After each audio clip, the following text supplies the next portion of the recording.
노숙 방송을 하게 될지도 몰라. 톰 행크스가 나왔던 영화처럼. 좌우지간. 그런데 이 이 편지를 읽고 내가 그 독일 가는 비행기표를 딱 예약을 했어요. 오늘 새벽에. 그런데 오늘이 3월 3일이야?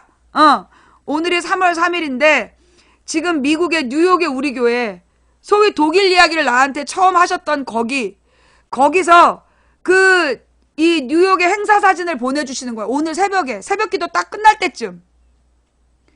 이게 뭐냐면 그 독일의 청소년 캠프를 갈 학생들이 우리가 지난번에 갔던 아이젠하워 파크에 가서 3.1운동의 정신을 기리면서 청소년 모임을 했다는 사진이야.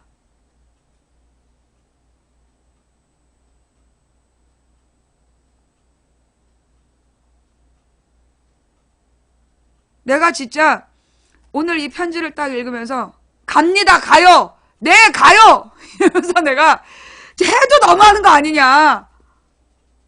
그러면서 내가 이제 이 예약을 했는데 세상에 이 편지를, 이 텔레그램으로 2월 8일에 딱 표 2개 보내시고 그리고 오늘 처음으로 다시 보내신 거야. 3.1절 행사 사진을.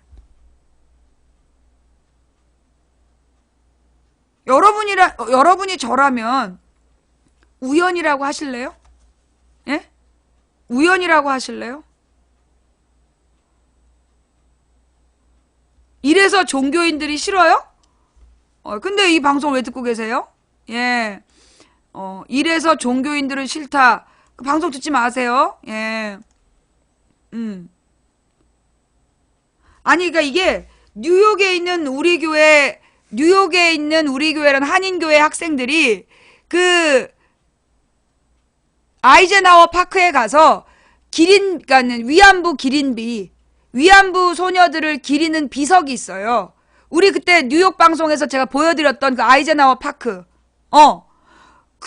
그 파크에 가서 3.1절 기념 행사를 한 거야. 그 사진을 세상에 오늘 새벽에 보내셨다니까.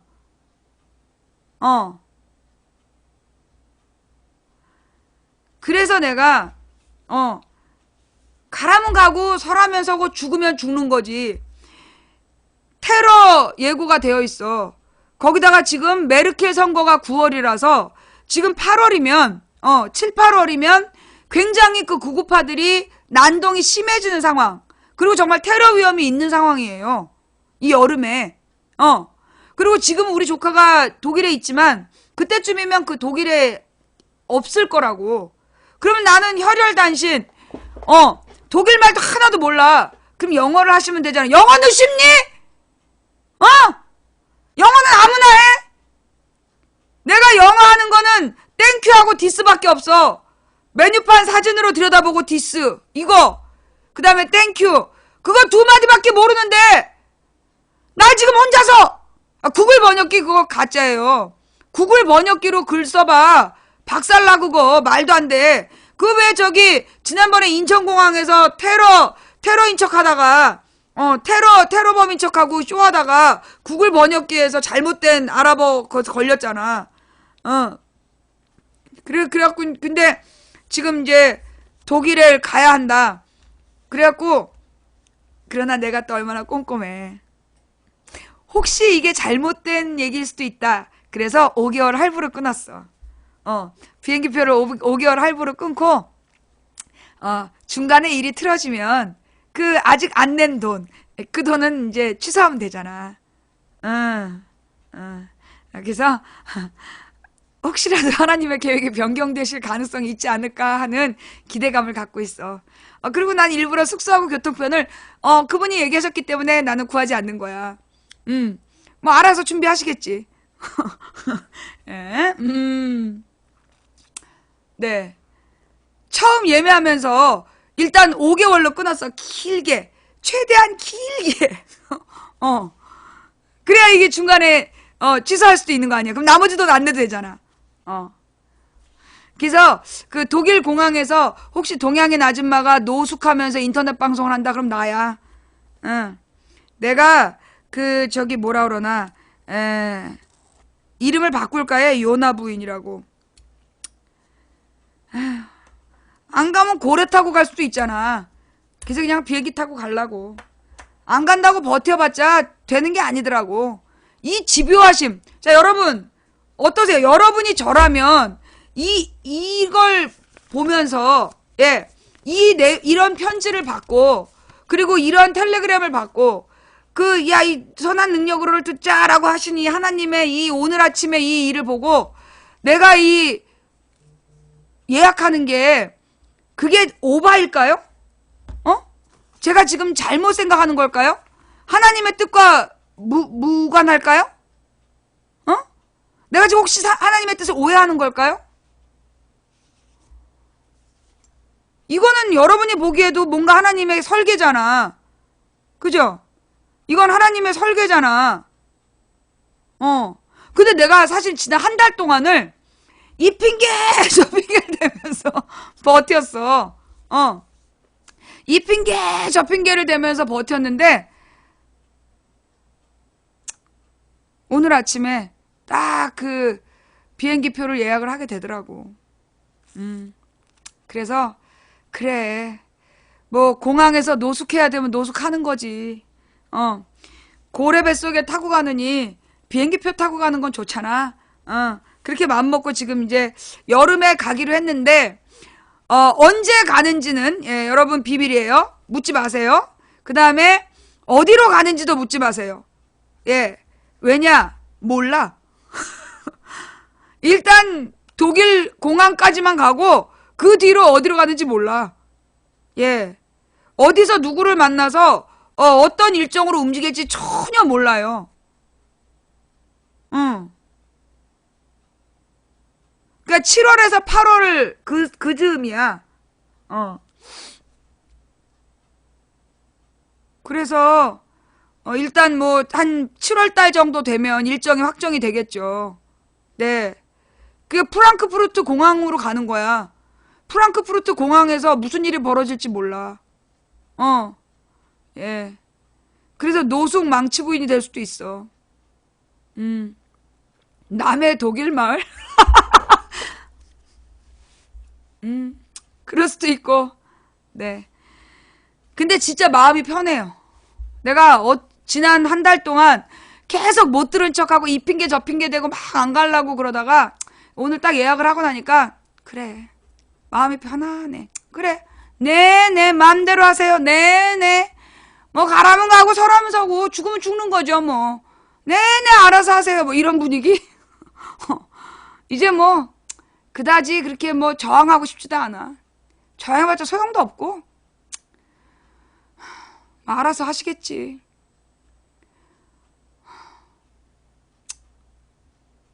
네. 근데 썩 기쁘지는 않아. 홀가분하긴 한데 기쁘지는 않아. 진짜 나한테 왜 이러세요? 막 이런 마음이 아직도. 나한테 진짜 왜 이러세요? 그래서 내가 한 번에 끊으랬는데 5개월 할부를 하면서 혹시 하나님도 마음 변할 수 있잖아요. 5개월 할부로 딱 끊어놨어. 자, 혹시 하나님의 계획이 변경되시는 기적이 일어날지도 모른다는 생각으로 아직 멀었어. 중간에 어떻게 될지 어떻게 알아. 예, 자, 그래서 이제 여기까지가 오늘 망치 부인의 인트로. 네, 2시간짜리 인트로였어요. 근데 무의자인지는 모르겠던데? 예. 그 다음에 방송 이야기는 뭐냐면 내가 선거법 위반으로 2013년에 형이 확정됐어요. 그래서 2013년 3월부터 4월부터 2022년 4월까지가 아니 2023년 4월까지 나는 선거권이 없어. 근데 이제 그동안에 지방선거나 국회의원 선거는 특정 후보를 지지하지 않으면 이거는 이제 피해갈 수 있었던 거예요. 그런데 이제 지금 남은 선거는 대선이야. 대통령 선거에서는 내가 방송을 하기가 업을 해달라. 예, 여러분 지금 시청자 수에 비해서 5,000명이 보고 있는데 업이 3,800이래요. 예, 지금 아직 업을 안 하고 보신 님들 빨리 업을 좀 해주시고. 그래서 내가 이번 대선 때 방송을 하게 되면 2023년 4월까지 나는 선거권이 없는 거야. 근데 이제 지방선거나 국회의원 선거 같은 경우에는 특정 후보를 지지하는 게 아니기 때문에 그래서 이제 내가 어떤 선거법을 피해갈 수가 있는데 대통령 선거는 빼도 박도 못하는 예. 이게 결국은 1대1 전쟁이기 때문에 내가 뭐 얘기를 해서 만약에 박근혜를 비판했다. 그러면 이게 곧 선거에 영향을 미친 행위가 된다는 거야. 근데 내가 일반인이면 내가 그냥 일반 유권자면 온라인상에서 내가 그런 얘기를 해도 돼. 일반 유권자면 그런 이야기를 해도 되는데 난 유권자가 아니잖아 지금. 그 2012년에 잡혀 들어갔다가 13년에 나와가지고 그 선거법 때문에 나는 일반 유권자가 아니야. 그래서 독일 얘기는 그래서 가라는 건 아니고요. 독일은 8월에 간다니까. 독일은 8월 달에 가는 거고. 그래서 이제 좌우지간 나의 이번 탄핵이 딱 인용되면 그날부터 이게 그 순간부터 선거법이 적용된대. 탄핵이 인용되는 순간부터 이 선거법이 적용이 되기 때문에 그 탄핵이 인용되는 순간부터 시사방송은 못 하는 거예요. 왜냐면 내가 정치적으로 얘기를 하다 보면 아무래도 정권을 비판할 수 있잖아. 정부를 비판하면 이게 곧 선거에 영향을 미치는 행위다 라고 얘기를 할 수 있기 때문에 예. 그래서 제가 그 시사방송을 그러니까 2달 동안은, 그러니까 선거가 끝날 때까지는 그 시사 내용을 할 수가 없다. 예. 뭐 대통령 임기는 뭐, 그걸 어떡하겠어, 내가 헌재도 아니고, 헌법을 만든 사람도 아니고, 그래서 시사수다방은 못하고요. 그래서 이런 식으로 인트로 방송만. 정말 죄송하지만 어쩔 수 없이 앞으로 그 대선 끝날 때까지는 그 인트로 방송만 해야 될 것 같아. 인생 수다방. 예. 그러니까 이제 그럼 인생 수다방은 아무래도 낮 시간보다 이게 좀 이제 밤 시간대로 옮겨서 뭐라 그러나 인생 상담도 좀 하고 그렇게 할까? 예, 아니면 계속 이제 이 낮 시간에 하면서 그 시사를 직접 다룰 수 없으니까 그 시사와 연관된 어떤 역사적인 상황에 대한 이야기를 하는 그러니까 이제 인문학과 인생 수다방을 집중으로 하는 그냥 망치 부인의 그냥 수다방. 시사는 못하고 망치 부인의 그냥 수다방. 예. 생방송 망치 부인의 시사 수다방이 아니라 망치 부인의 생방송 그냥 수다. 내지는 생방송 망치 부인의 그냥 수다방. 예. 요렇게 해야 될 것 같아요.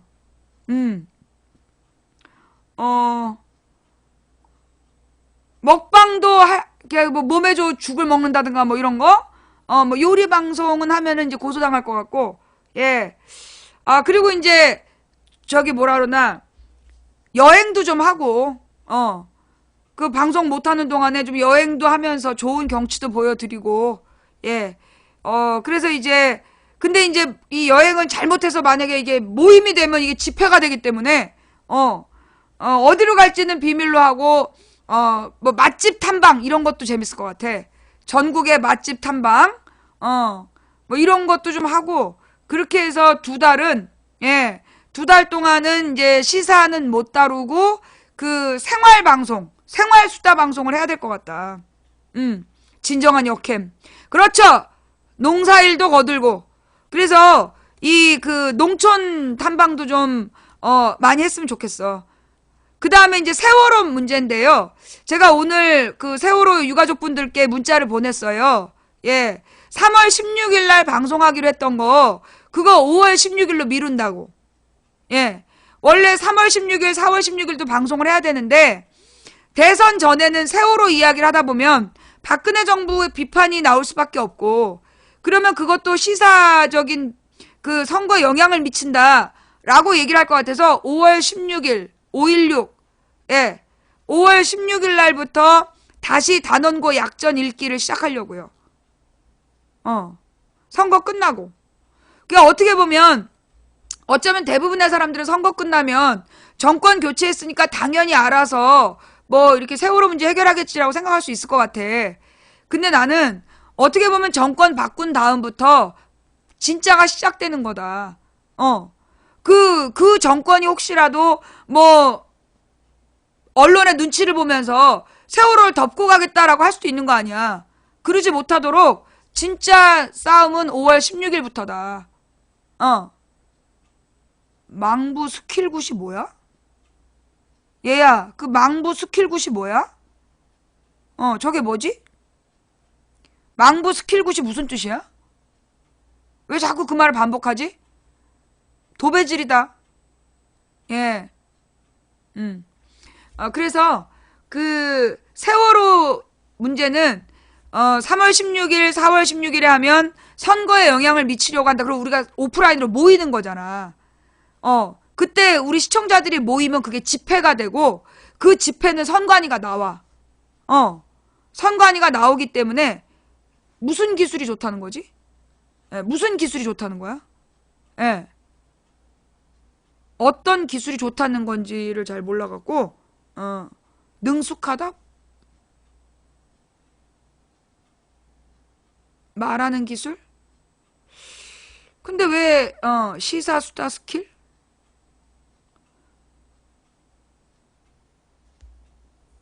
시사수다 스킬이 뭐지? 하여튼, 내가 무슨 말인지 못 알아듣겠으니까 길게 써봐요. 길게. 예. 자, 좌우지간. 그래서, 이제 집중해.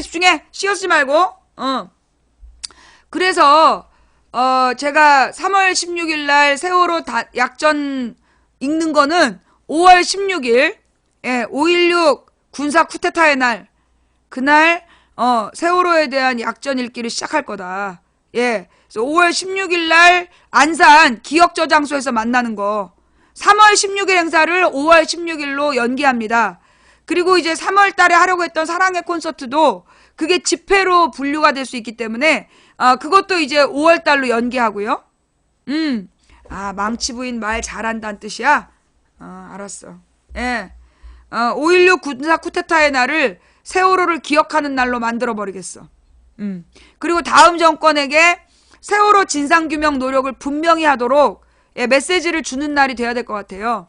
그래서 5월 16일, 6월 16일, 7월 16일, 8월 16일, 8월 16일? 할 수 있을까? 하여튼 그 계속 매달 16일마다 그 세월호를 기억하는 날로, 예, 그 손병희님 콘서트가 사랑의 콘서트인데, 그거를 5월 달로 넘겨야 될 것 같다고. 예. 그 손병희 선배 콘서트도 그 5월 달로 넘겨야 될 것 같다. 예. 3월에는 모든 집회 선거법으로 그러니까 다른 사람은 다 돼. 내가 문제야.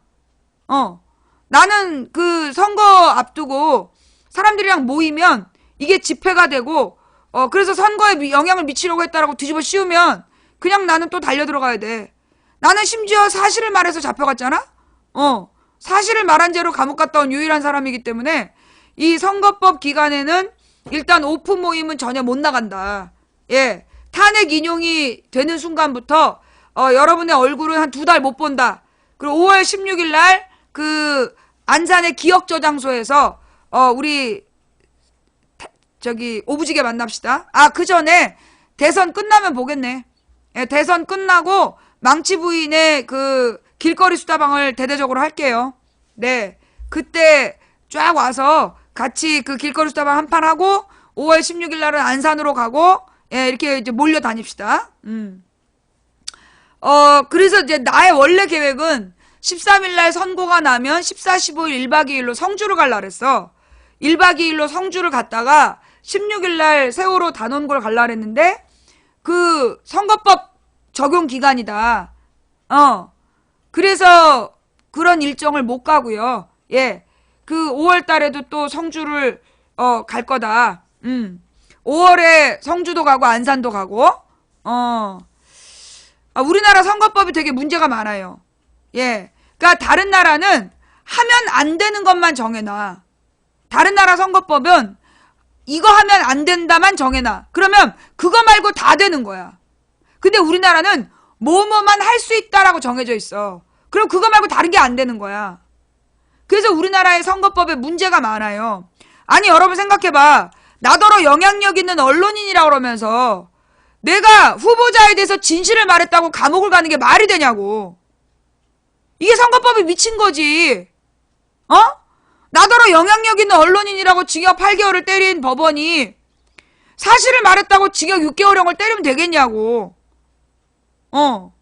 말이 안 되는 거지.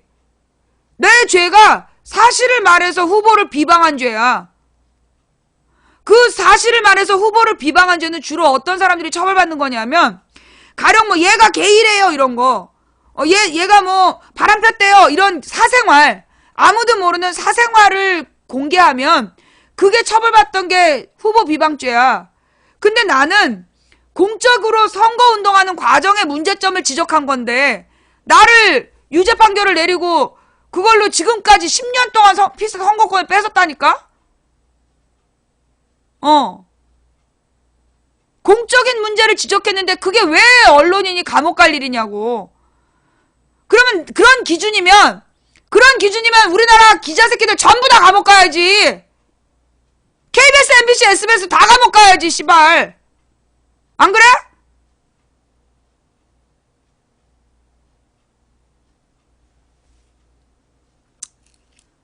근데 사실은 그 선거법 위반으로 선거권을 잃은 대신 어차피 뭐 대선은 내가 어떻게 해볼 수가 없는 거고 그 지방선거랑 국회의원 선거 때 그때 내가 이제 선거운동을 못하니까 지방선거랑 그 국회의원 선거 때 선거운동을 못하니까 나는 이제 그때 어쩔 수 없이 진실을 밝히는 가짜뉴스 골라내기 방송을 할 수밖에 없잖아.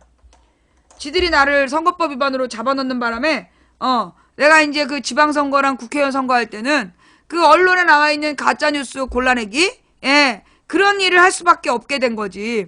내가 볼 땐 지들한테는 나를 이렇게 선거법으로 걸어놓은 게 손해야. 인생 수사방은 언제 한다는 건가요? 일단 탄핵 기각이 되면 탄핵 인용이 되면 탄핵 인용이 딱 되고 나면 제가 그 어떻게 방송을 운영할지 어떻게 방송을 진행할지에 대해서 한 일주일 정도 쉬면서 계획을 짤게요. 그래서 3월 20일경에 3월 20일경에 돌아올게요. 네. 3월 20일경에 그 망치 부인의 생활수다방으로 돌아올 테니까 그때까지 좀 기다려주세요. 가짜뉴스 골라내라고 일부러. 자, 일단 이제 오늘은 세 가지만 얘기할게요. 뭐 저기 다른 거 못하고 첫 번째는 이제 사드 이야기죠. 네. 사드 때문에 사드를 이제 그 한국 황교안이가 너무 무리하게 사드를 밀어붙이고 있어. 왜 이렇게 사드를 밀어붙였을까? 근데 이게요, 미국에서도 그다지 트럼프 말도 잘 들어봐요.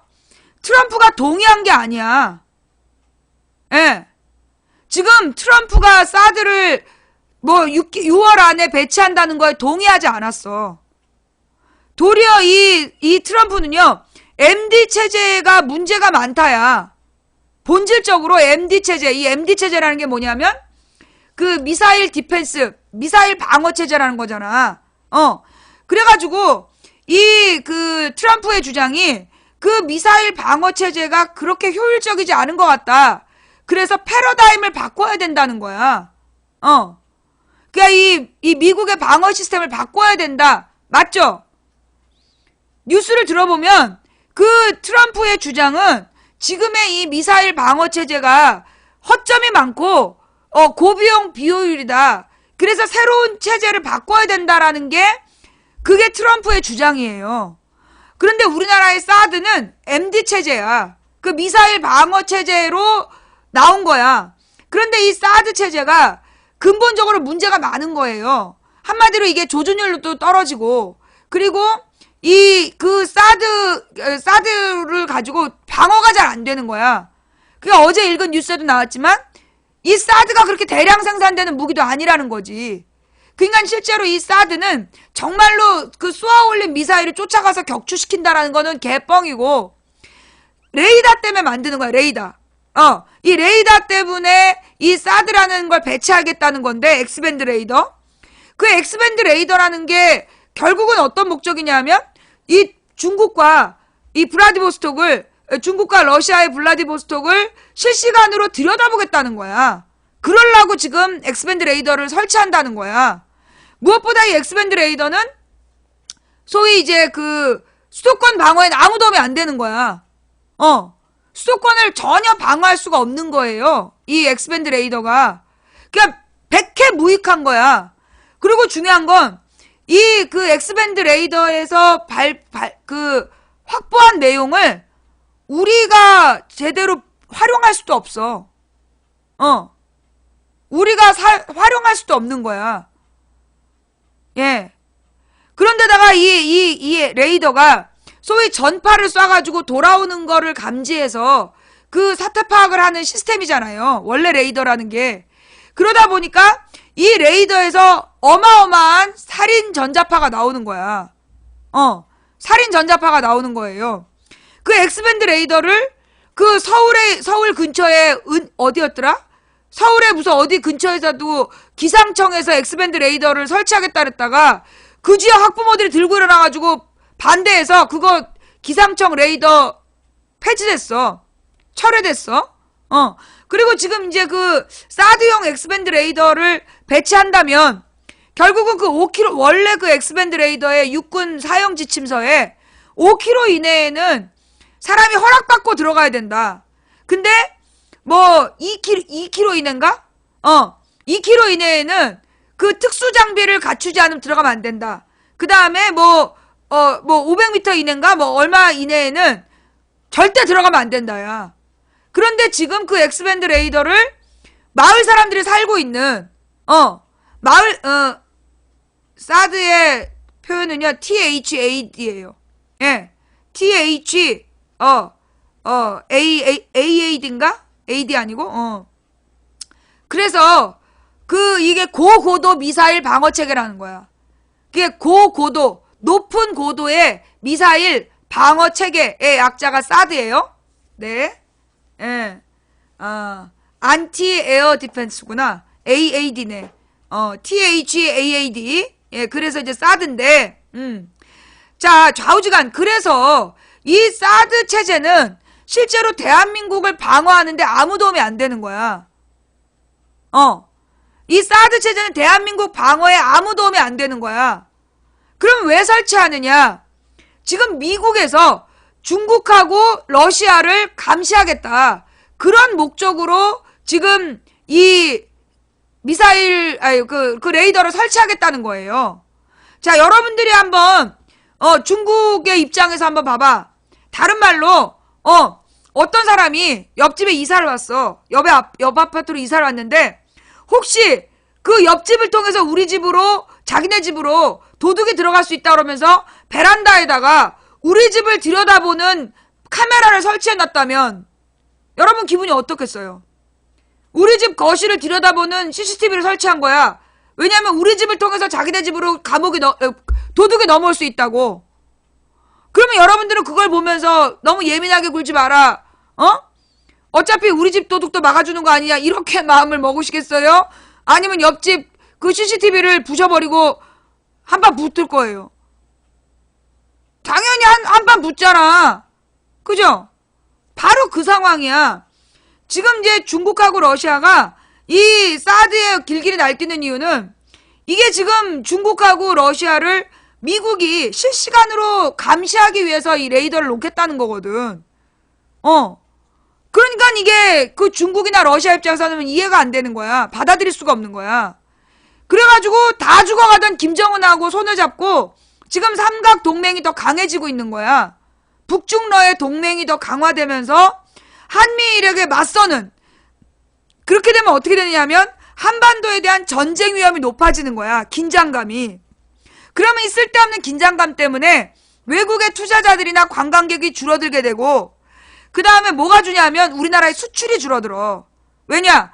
원래 이 무역이라는 거는요, 그렇게 오늘 결정해서 내일 수출하는 게 아니야. 보통은 이제 우리나라에서 생산을 해서 2달 안에 그쪽으로 보내겠다. 그거야. 그냥 만들어가지고 배에다 선적을 해서 보내는 시간까지 계산하기 때문에 보통 2-3달 이전에 계약이 오고 가는 거야. 수출이. 그런데 이게 중국하고만 무역이 틀어지는 게 아니라 우리나라는 이제 수출 의존형 국가잖아. 근데 이게 우리나라가 이렇게 전쟁 위험이 있게 되면 다른 나라에서 우리나라에 수주를 안 하는 거야. 우리나라에다가 물건 만들어 달라고 요청을 안 해. 그럼 우리나라에 수출용품 만드는 공장들이 문을 닫는 거야. 그래서 일자리가 사라지는 거야. 예. 그러니까 중국하고 우리가 무역하는 데에서도 우리나라 이 무역상들이 밥을 굶게 되는 건데 중국 무역만 망하는 게 아니라 나머지 수출업도 타격을 받는다는 거예요. 예. 그래서 이게 지금 이 사드를 그렇게 무엇보다 미국도 보채지 않는데 왜 황교안이 이렇게 서둘렀을까? 이거는 내가 볼 때 최순실과 연결된 거 아니냐. 이제 언론에도 나왔잖아. 지금 왜 이렇게 무리하게 사드를 밀어붙일까? 혹시 최순실이 사드를 배치하기로 하면서 무슨 커미션 먹은 거 있는 거 아니냐. 그러니까 이게 우리가 단순히 안보팔인 줄 알았단 말이야.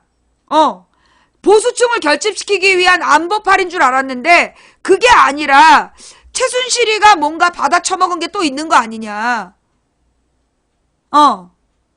그래서 왜 사드에도 최순실의 냄새가 그랬잖아. 그게 이제 작년에 9월인가 10월에 나왔던 뉴스예요. 작년에 사드에도 최순실의 채취가 묻어난다 그랬어. 그러니까 미국 무기 사업자들하고 최순실이 만났다라는 그런 기사가 나왔었어요. 방산비리에도 연루되어 있다. 그치? 그러니까 이게 박근혜가 물러나기 전, 박근혜가 쫓겨나기 전이라는, 이게 쫓겨나기 며칠 전 아니야. 그만큼 위급한 시기인데 기어이 말도 안 되는 사드에 대해서 이렇게 밀어붙이는 게 이거 최순실이가 뭐 또 받아 처먹은 거 있는 거 아니냐. 그래서 이것들이 지네들 형사 알고 나온 다음에 받아먹을 돈 때문에 이 짓거리 하는 거 아니냐. 라는 의혹이 생기고 있다. 예. 지금 방산비리에 박순실 최순실 조가 방산비리에서도 뭔가 해먹은 거 있는 것 같다. 그러니까 맨 처음부터 여러분 기억나요? 작년 7월 15일에 사드 배치 발표가 나는데 그때 국방부도 반대했고 외교부도 반대했어. 그거 모르죠? 그때 국방부하고 외교부가 사드 배치 발표하는 거에 대해서 반대하는 분위기였어요. 왜 그랬냐면 그때까지도 이 외교부하고 국방부의 입장은 뭐였냐면 전략적 모호성. 그래서 기다 아니다 말하지 않고 시간 끌기. 이런 전술로 나간 거야. 근데 이제 미국의 엑스밴드 레이더 팔아먹는 놈들, 걔네들은 이게 엑스밴드 레이더가 그게 뭐 2조 원인가 든다며 4조 원인가 짜리야. 그래서 2조 원은 우리가 내고 2조 원 미국이 내는 거야. 그 4조 원짜리 무기를 팔 거다라고 공시를 해가지고 그 무기 회사의 주식을 올렸다는 거야. 우리나라에 사드가 배치될 거라는 이야기가 오고 가면서 그 회사 주식이 확 올랐어. 몇십 달러가. 그리고 그 몇십 달러가 오른 게 미국에서 굉장히 많이 오른 거야. 그래서 이게 사실은 사드 얘기는 그 미국의 무기 회사가 자기네 주식값 올려먹으려고 그냥 이렇게 퍼뜨리는 얘기인데 그러면서 이제 우리나라의 실제로 국방부하고 외교부는 신중해야 된다. 외교부 같은 경우에는 중국을 감안해서 중국의 입장을 감안해서 신중해야 된다라는 입장이 강했고 국방부도 이게 아직 실용성이나 이런 게 확정이 안 됐기 때문에 신중해야 된다는 입장이었어. 작년 7월에. 그런데 이게 갑자기 발표가 됐잖아. 누가 주도해서? 청와대에서 주도해서. 다른 말로 박근혜 최순실이 무리해서 주도를 한 거야. 그래서 갑자기 뜬금없이 발표가 난 거예요. 작년 7월 15일에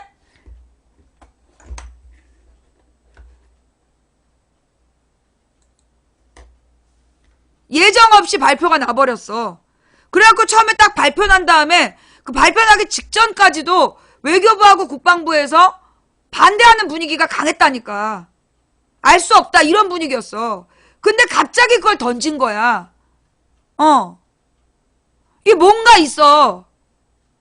그런데 이거를 박근혜가 자기가 쫓겨날지도 모르는 상황인데 이렇게 무리하게 이걸 강행하는 이유가 뭘까? 뭘 받아 처먹어서? 뭘 받아 처먹어서 이런 짓을 하는 걸까? 이게 특검 끝나자마자 진행한 거다. 아, 방산비리에 대한 방산비리는 못 건드리고 특검이 끝났으니까. 아, 특검 끝나자마자란 시점하고 연관된 거 아니냐? 몇 조까지는 아니겠지. 몇백억 정도겠지. 그럴 수도 있어. 예. 그러니까 이게 지금 특검이 끝나서 방산비리에 대해서 손 못 대고 특검이 끝났잖아. 그러니까 이제 그 특검이 끝난 걸 이용해서 이것들이 지금 이 짓거리를 하는 거다. 그러니까 이제 정리해보면 이제까지 우리의 추측은 뭐냐면 사드 배치를 선포해서 북한에 대한 공안몰이를 막 하고 그래서 종북팔이를 해갖고 보수 세력을 결집하려는 목적이 하나 있었을 것이다. 그런데 내가 볼 때는 요즘에 종북팔이가요 생각보다 안 먹혀요. 그 이유가 뭐냐면 이 종북팔이 때문에 결국 나라 경제가 어려워진다는 걸 사람들이 깨달은 거야. 어떻게 깨달았냐면 김대중 노무현 10년 동안 북한하고 평화롭게 지내는 과정에서 우리나라 주식값 올라가고 자기 재산들이 다 늘어났단 말이야. 그러다 이명박 박근혜가 되면서 북한과의 관계가 나빠지니까 그대로 직격탄으로 손해를 본 거야. 경제적 손실 본 사람들이 늘어났어. 그러다 보니까 지금 종북팔이가 안 먹힌단 말이야. 그러니까 이제 우리가 대부분 생각하기는 사드를 통해서 종북팔이 하려는 거 아니냐라고 했는데 내가 볼 때는 지금 종북팔이가 거의 안 먹혀요. 경제적인 문제 때문에. 그러면 거기다가 지금 이 사드 때문에 중국에서 계속 경고를 하다가 지금 후려치고 있는 거 아니야. 그러면 당장 우리나라의 여행업에 종사하던 사람, 뭐 이 관광업에 종사하던 사람들이 지금 다 길거리에 나앉게 생긴 거야. 그리고 중국에 왔다 갔다 하는 소규모 무역상들 지금 다 굶어 죽게 생겼어. 그치? 내 말이 맞지? 그러니까 지금 이제 사실은 경제적인 문제로 이번 문제를 우리 국내에서도 전부 경제적인 문제로 얘기하고 있는 거 아니야. 그러니까 나는 그 종북팔이보다 지금 중국 관광객 최대 500만 명이 줄어들 수 있고 중국의 사드 보복이 본격화되고 있다. 여행상품 판매 금지로 관광업계에 직격탄이 되고 있다.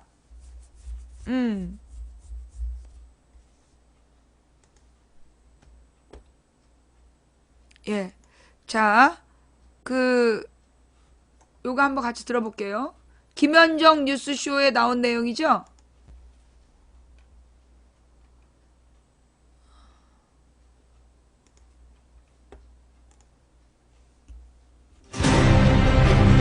중국 국가여행국은 어제 베이징 일대 상위 20개 여행사들을 긴급 소집해 한국 여행상품 판매 금지를 지시한 것으로 알려졌습니다. 롯데 면세점의 홈페이지가 해킹 공격으로 마비됐습니다. 징동닷컴은 지난달 28일 돌연 롯데마트관을 폐쇄했습니다.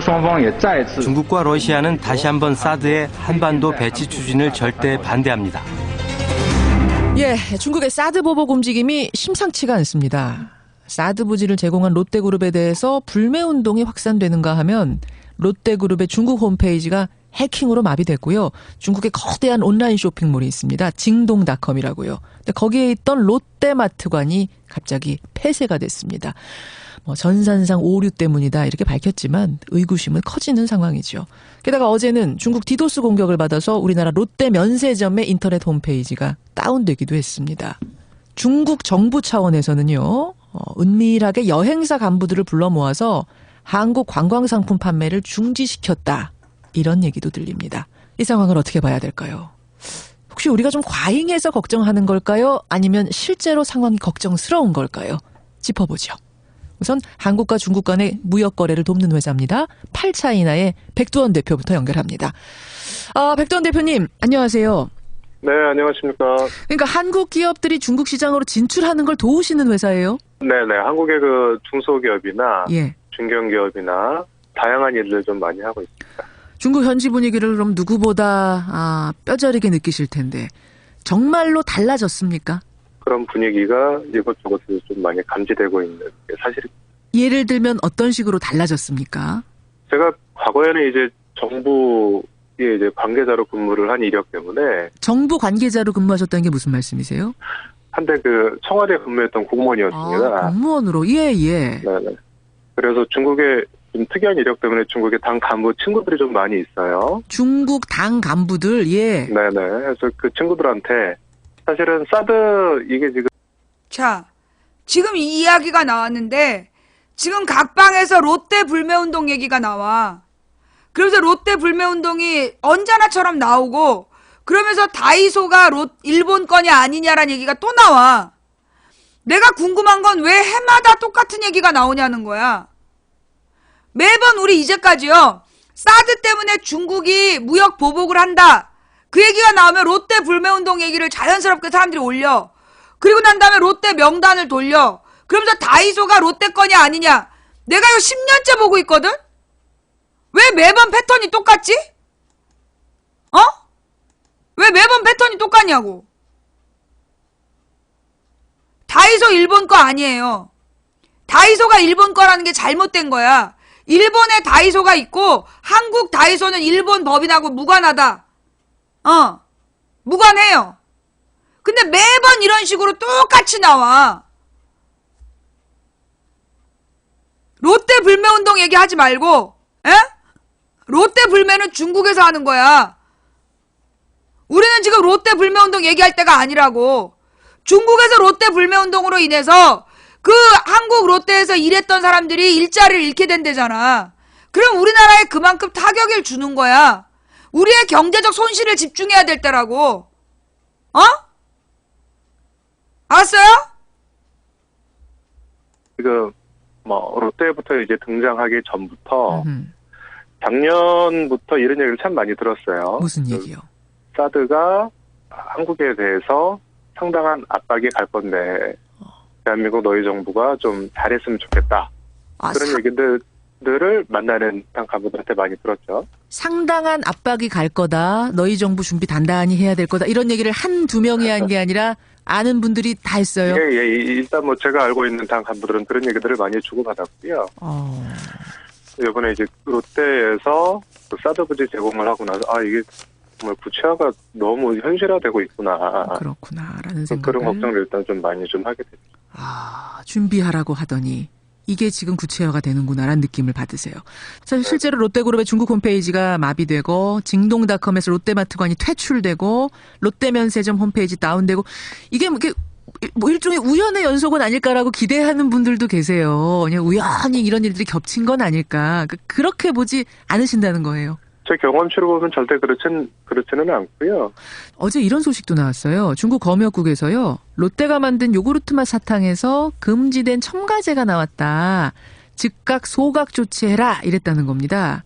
저희가 이 부분을 롯데 측에다 확인해 보니까 이 상품은 정식으로 롯데 본사를 통해서 중국으로 들어간 건 아니고 보따리 장수들이 싸가지고 와서 이제 판 거라고 해요. 네네. 혹시 요즘 중국의 검역 절차가 예전보다 상당히 까다로워졌다, 좀 달라졌다 이런 것도 느끼십니까? 무역에 있어서? 실제로 그러한 제 주변에도 사례들이 있고요. 한 보름 전에 안경과 관련된 이제 대표분이었는데 중국에 어디를 이제 통관을 해야 되는데 예. 검역에서 그냥 걸린 거예요. 왜요? 트집이죠. 트집. 예, 그래서 과거 같은 경우에는 그런 경우에 이런 거를 처리를 해주는 한국 기업이나 중국의 현지인들을 동원하면 좀 해결이 됐어요. 예. 그래서 그 경우에 저도 이제 당 간부 친구한테 이거 말이 되냐 좀 해줘라. 얘기를 해서 처리가 됐는데 보름 전에는 이게 처리가 안 된 거예요. 행사 일정을 연기를 시켜가지고. 무슨 안경 시연회 같은 게 있었나 보죠? 디자인 시연회 같은 게. 예. 도저히 집중을 못하는 것 같으니까 요건 여기까지 들을게요. 자, 그러면 중국에서 왜 그러느냐. 조금 아까 설명할 때 뭐 들었어? GNT 911 아까 설명할 때 뭐 들었어? GNT 911 아까 내가 중국에서 왜 사드의 반응이 이러는지 설명할 데 없었어? 왜 중국에서 왜 그러는 거죠라고 시비를 지금 거는 이유가 뭐야? 늦게 들어왔어? 늦게 들어왔으면 채팅을 하지 말고 일단 들어. 지금 들어와갖고 모르는 거야? 알았어. 지금 들어온 사람들을 위해서 다시 한번 설명할게요. 잘 들어요. 자, 중국에서 왜 지금 이 사드 문제 때문에 화를 내느냐 하면 실제로 이 사드는요. 우리나라에서는 북한에서 우리나라를 공격하는 미사일을 방어하기 위해서 사드를 배치한 줄 아는데 그게 말짱 거짓말이라고. 이 사드는 고고도 미사일 방어 체제라는 거야. 그러면 이건 무슨 얘기냐면 대륙간 탄도미사일, 지금 북한에서 미국 대륙으로 쏘는 대륙간 탄도미사일을 방어하는 시스템으로 만드는 게 사드예요.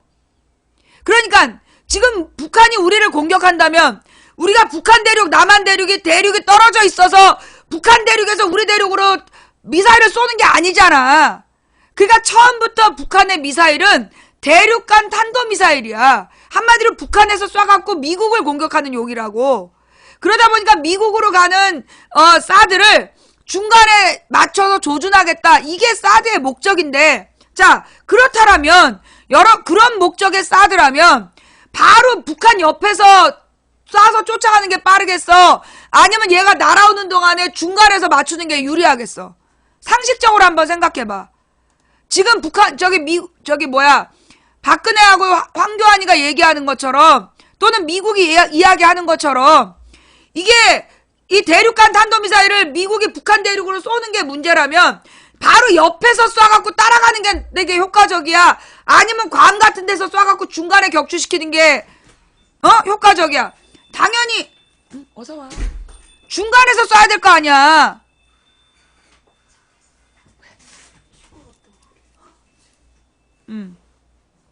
그러니까 이게 지금 그 사드 미사일을 배치한다는 건 우리나라에 사드를 배치하는 거 아무 필요가 없는 거야. 그게 한국 방어 목적이 아니야. 자, 그러면 왜 그걸 배치하느냐? 결국 사드 배치를 위해서 같이 세트로 따라오는 레이더 때문이라고. 그 레이더가 뭐냐 하면 여러분 이제 중국이 어떻게 생겼냐? 중국이 이렇게 붙어 있어요. 중국이 이렇게 있고 우리나라가 이렇게 되어 있잖아. 요동반도, 산둥반도가 있고. 그랬을 때 이 중국 옆에 산둥반도 여기도 굉장히 발달된 수출 도시야. 그 요동반도도 지금 이 서부 지역으로 다 이제 그 개방 도시를 만들어 놔갖고 그 다음에 요동반도에서 조금 올라가면 여기가 베이징이고. 그래서 지금 X밴드 레이더를 내놓으면 소위 상해, 청진, 중국의 서부 해안에 있는 주요 도시들을 전부 다 감시를 하는 거야. 그 다음에 어디로? 북한은 이미 일본에서 다 감시하고 있어. 그 다음에 어디까지를 감시하는 게 목적이냐면 그 러시아의 블라디보스토크를 격리하는 게 목적인 거야. 자, 그러면 이 러시아 그 감시인데 러시아의 블라디보스톡은 어떤 의미냐? 러시아는 옛날부터 그 너무나 추운 동토의 땅에 있다 보니까 1년 내내 얼어붙어 있어. 여름에 잠깐만 이끼 끼는 지역을 땅으로 갖고 있다 보니까 얘는 얼지 않는 항구, 부동항을 얻는 게 목적이었어. 그래갖고 끊임없이 유럽으로 가는 부동항을 얻기 위해서 발트해라는 데로 진출하려고 거기서 끊임없이 싸움을 하는 거야. 그리고 중동이랑 꼬셔가지고 이제 미국에 맞서라 그러고 유럽 쪽으로 가는 항로를 개척하는 게 목적이라면 소위 태평양으로 가는 항로가 블라디보스톡이야. 그 블라디보스톡이 그래서 되게 중요한 러시아의 땅인데 그러니까 이제 그 서부의 중심지지. 그러니까 이제 러시아로 말하면 모스크바가 서울이고 블라디보스톡은 부산이야. 그만큼 중요한 데야. 그런데 이 블라디보스톡을 계속 감시하겠다는 게 그게 X밴드 레이더야. 그러니까 러시아에서 누가 나가고 들어가고 중국에서 나가고 들어가는 거를 미국이 실시간으로 들여다보고 있다 그러면 기분 좋겠냐고. 막말로 일본에서 여러분 안방을 들여다보고 있다. 기분 좋아 나빠? 그러면 일본 물건 좋아할 거야 안 좋아할 거야? 일본이 여러분을 사찰하고 있고 여러분의 일거수일투족을 감시하고 있다. 그러면 여러분 기분이 좋아요 안 좋아요? 안 좋잖아. 불쾌하고. 지금 중국에서 지금 팔팔 뛰는 이유는 바로 그것 때문이야.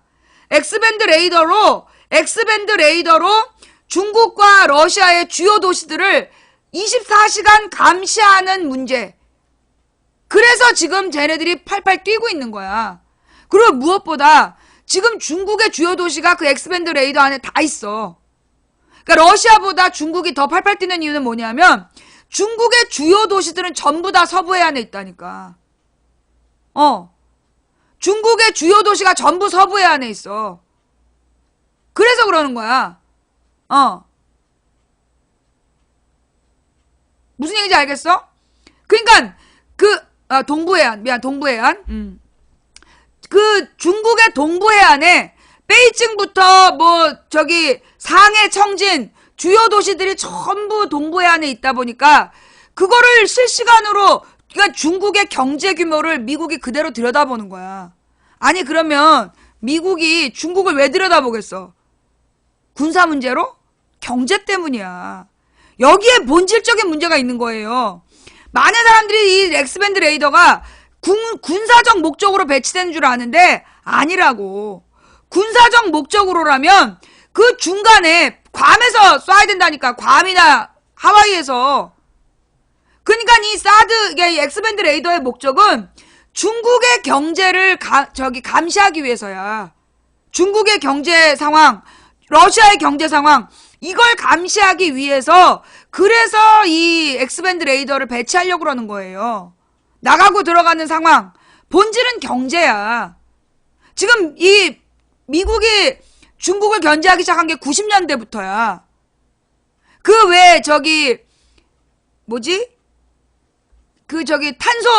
탄소 어쩌고 저쩌고 있잖아.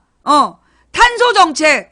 그 얘기가 처음부터 나온 게 중국의 성장을 미리 내다본 거야.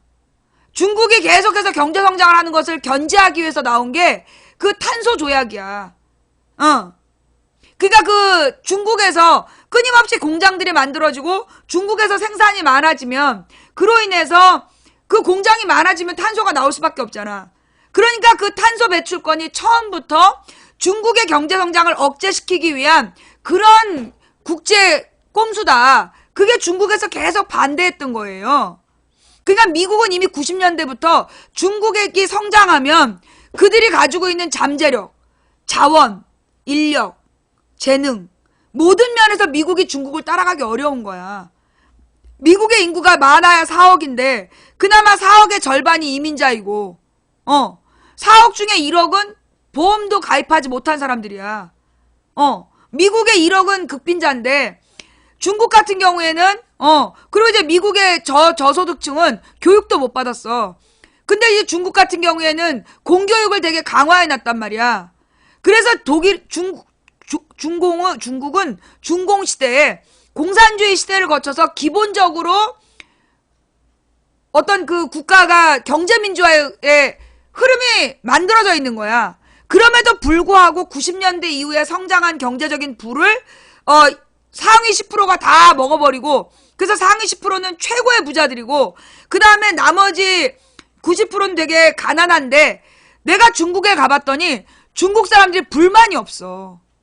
내가 깜짝 놀란 게 그 부분이야. 왜냐하면 이 중국 사람들이 누구더러 매국 노래 이거 계속 헛소리하고 있으니까 내가 또 얼릴게요. 왜냐하면 중국의 가난한 사람들은 너무너무 가난했기 때문에 그동안에 이 중국의 서민들은 정말 짐승처럼 살았던 거야. 중국이 워낙 인구가 많고 빈부격차 심하고 정치는 부패했기 때문에. 그런데 공산주의가 들어서서 모든 국민에게 교육을 시킨 거야. 국민교육을. 그래서 국민교육이 만들어지면서 중국의 서민들이 다 똑같이 이제 살았잖아. 90년까지. 그러다가 90년대부터 경제가 성장했어. 그러면서 거기서 먹고 사는 사람들이 나오게 된 거야. 그래서 어떻게 됐냐 하면 중국의 서민들이요 20년 동안 막대하게 성장을 한 거야. 그래서 이 사람들은 지금 시진핑을 굉장히 영웅시해. 이거 되게 중요한 얘기입니다. 그래갖고 어떻게 된 거냐면 중국의 서민들이 뭐라고 얘기하냐. 수천 년 동안 서민들이 살기에 가장 평화로운 시대가 지금이다. 그게 힘이야. 지금 중국의 서민들이요. 우리하고 달라. 중국의 서민들은 과거에 너무너무 가난했기 때문에 그 지금 중국의 서민들이 느끼는 감정은 역사상 중국의 서민들이 가장 행복하고 평화로운 게 지금이다. 그러니까 정부에 대한 불만이 없는 거야. 그 다음에 중국산의 특징이 있어.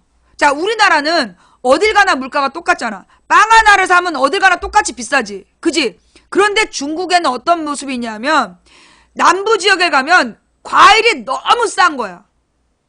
그 농산물이 너무 싸. 그러니까 중국의 농산물이요 진짜 헐값이에요. 그건 무슨 얘기냐? 중국은 농산물을 아주 싼 값에 살 수 있기 때문에 아무리 가난해도 사는데 지장이 없는 거야. 우리 같은 경우에 물건 다 정가화 되어 있잖아. 우리나라는. 그래서 가난한 사람들은 전부 다 이 물가를 감당을 못해. 근데 중국은 지역마다 먹고 사는 게 다 달라서 뭐라고 얘기를 하냐? 우리는 10,000원을 벌어도 먹고 살 수 있고 10,000,000원을 벌어도 먹고 산다. 10,000,000원을 버는 사람은 10,000,000원에 맞는 소비를 하고 10,000원을 버는 사람은 10,000원에 맞는 소비를 해도 충분히 먹고 산대. 내가 그거 중국 사람한테 직접 들은 얘기야. 그게 90년대 아니야 2000년대 초반에 들은 얘기야. 그러니까 그러다 보니까 중국의 서민들은 굉장히 행복한 거예요. 그리고 자기네 나라에서 생산되는 걸 모든 걸 다 그 나라에서 다 소비할 수 있어. 15억 인구가 받쳐주기 때문에. 중국은 내수 경제가 절대 떨어질 수가 없어. 그런데 거기다 사람들 버글버글 모여 살아. 자, 근데 미국 같은 경우는 우리가 미국에서 제일 발달한 도시가 뉴욕이라고 알고 있잖아. 그런데 뉴욕에 가서도 인터넷이 끊기잖아요. 그죠? 뉴욕이 미국에서 제일 잘 사는 동네인데 거기도 인터넷이 끊겨. 그게 무슨 얘기냐? 미국은 너무 넓은 땅에 인구가 조금밖에 안 살기 때문에 이 사회 투자가 안 된 거야. SOC 사회 간접 투자가 안 돼 있는 거야. 그러니까 이제 도로망이라든가 철도망이라든가 또는 도시가 막 발달을 해갖고 사람들이 버글버글 모여 살아야 되는데 미국의 그 동부에 미국 동부에 뉴욕, 워싱턴, 필라델피아 뭐 이게 몇 개 메릴랜드 뭐 이렇게 동부의 일부 그 다음에 서부에 뭐 시애틀이죠. 시애틀 밑에 뭐 LA, 샌프란시스코 여기 몇 개만 사람들이 살고 그 다음에 여기 남부에 이제 그 텍사스 일대에 몇 명이 살아. 그리고 이제 마이애미의 그 휴가지, 휴가하는 저기 꼬리뼈 여기 좀 사람이 살고. 그리고 이제 뭐 샌디에고나 이런 데 사람들이 살긴 사는데 너무 넓어가지고 별로 모여 살질 않아. 그러니까 이 미국은요 테두리만 살아. 5대5 연안 동부 그 다음에 이렇게 끝 바닥까지 내려갔다가 이렇게 와서 남미하고 북미 사이에 있는 거기 그 휴양지에 살다가 서부로 딱 나가서 그 경계선에 살아. 가운데는 별로 사람이 살질 않아. 그러다 보니까 나라가 균형 발전이 안 되고 내수 경제에도 한계가 있는 거야. 그리고 이 미국의 서부, 중서부에 사는 사람들 진짜 가난해요. 가난하고 못 배우고. 그리고 그 미국의 가난한 중서부 지역이 전부 트럼프를 지지하는 거야. 문화적으로도 낙후돼가지고 그 미국의 중서부 지역이 그 이상한 이단들도 많고 어마어마하게 살인사건도 많이 일어나고 그러는 데야. 거기가 미국의 중서부야.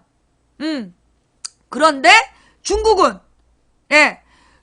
어떠냐 하면 가는 데마다 사람이 뽀글뽀글 살아. 중국의 동부에서 중부까지는 사람들이 이 10매덕이 사는 거야. 그래서 우리나라 서울, 인천을 중심으로 해서 1시간 거리에 살고 있는 인구가 몇 억이야.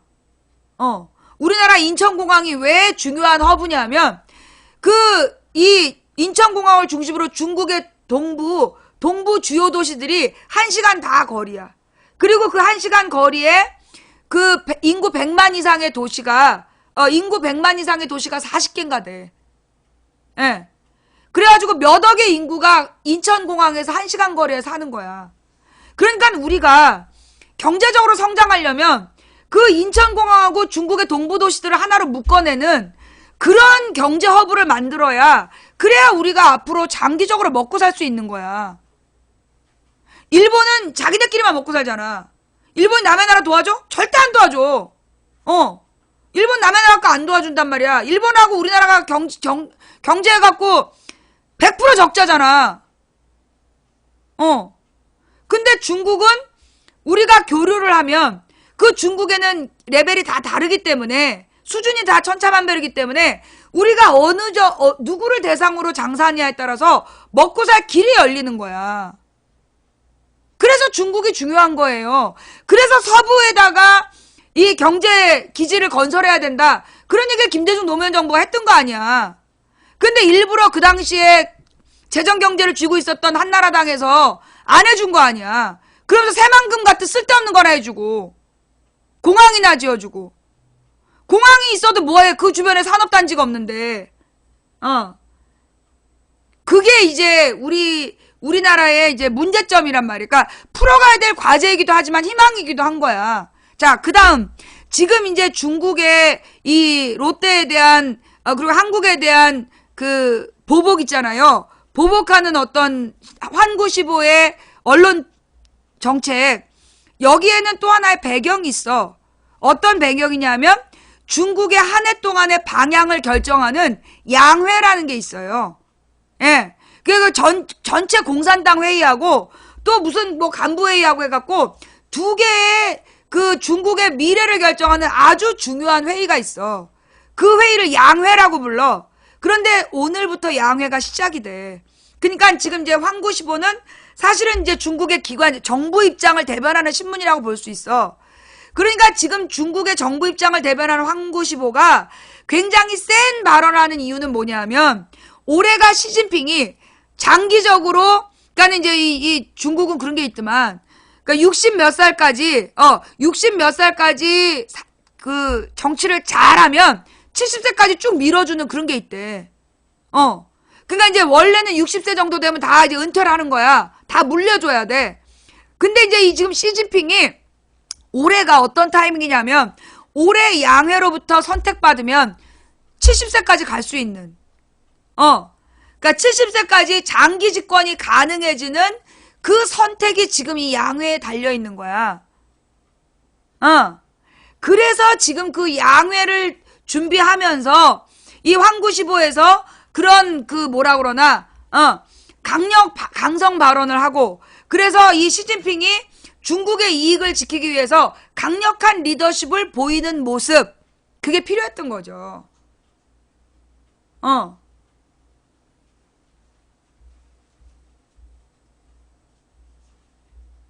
그러니까 지금 인민대표회의를 하고 있고 중국은 그 자유민주주의가 아니에요.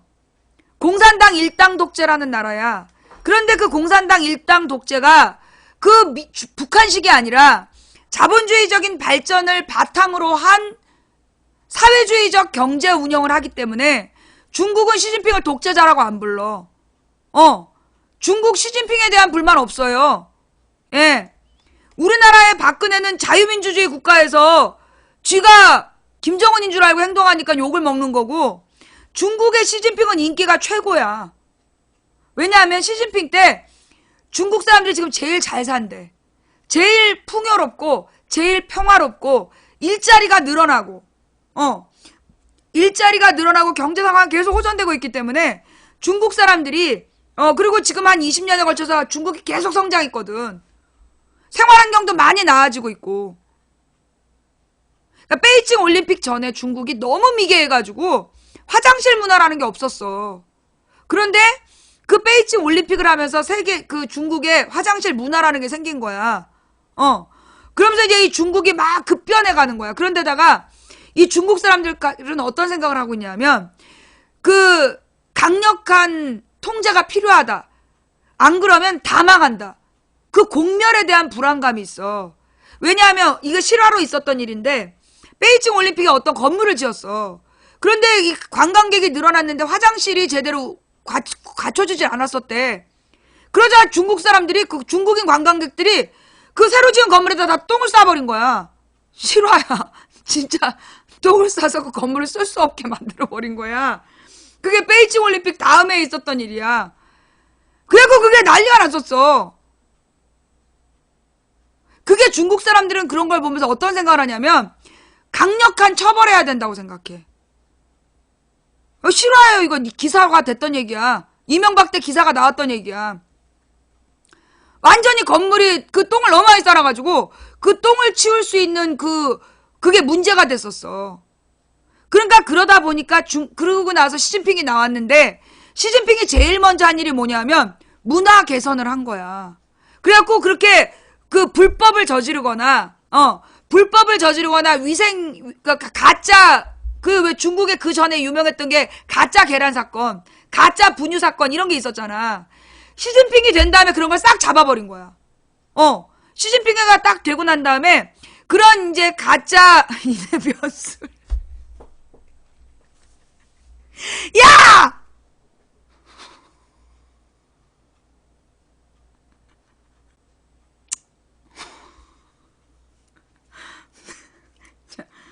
아니 그래가지고 그러니까 중국이 짝퉁 천국이라는 별명이 있었어.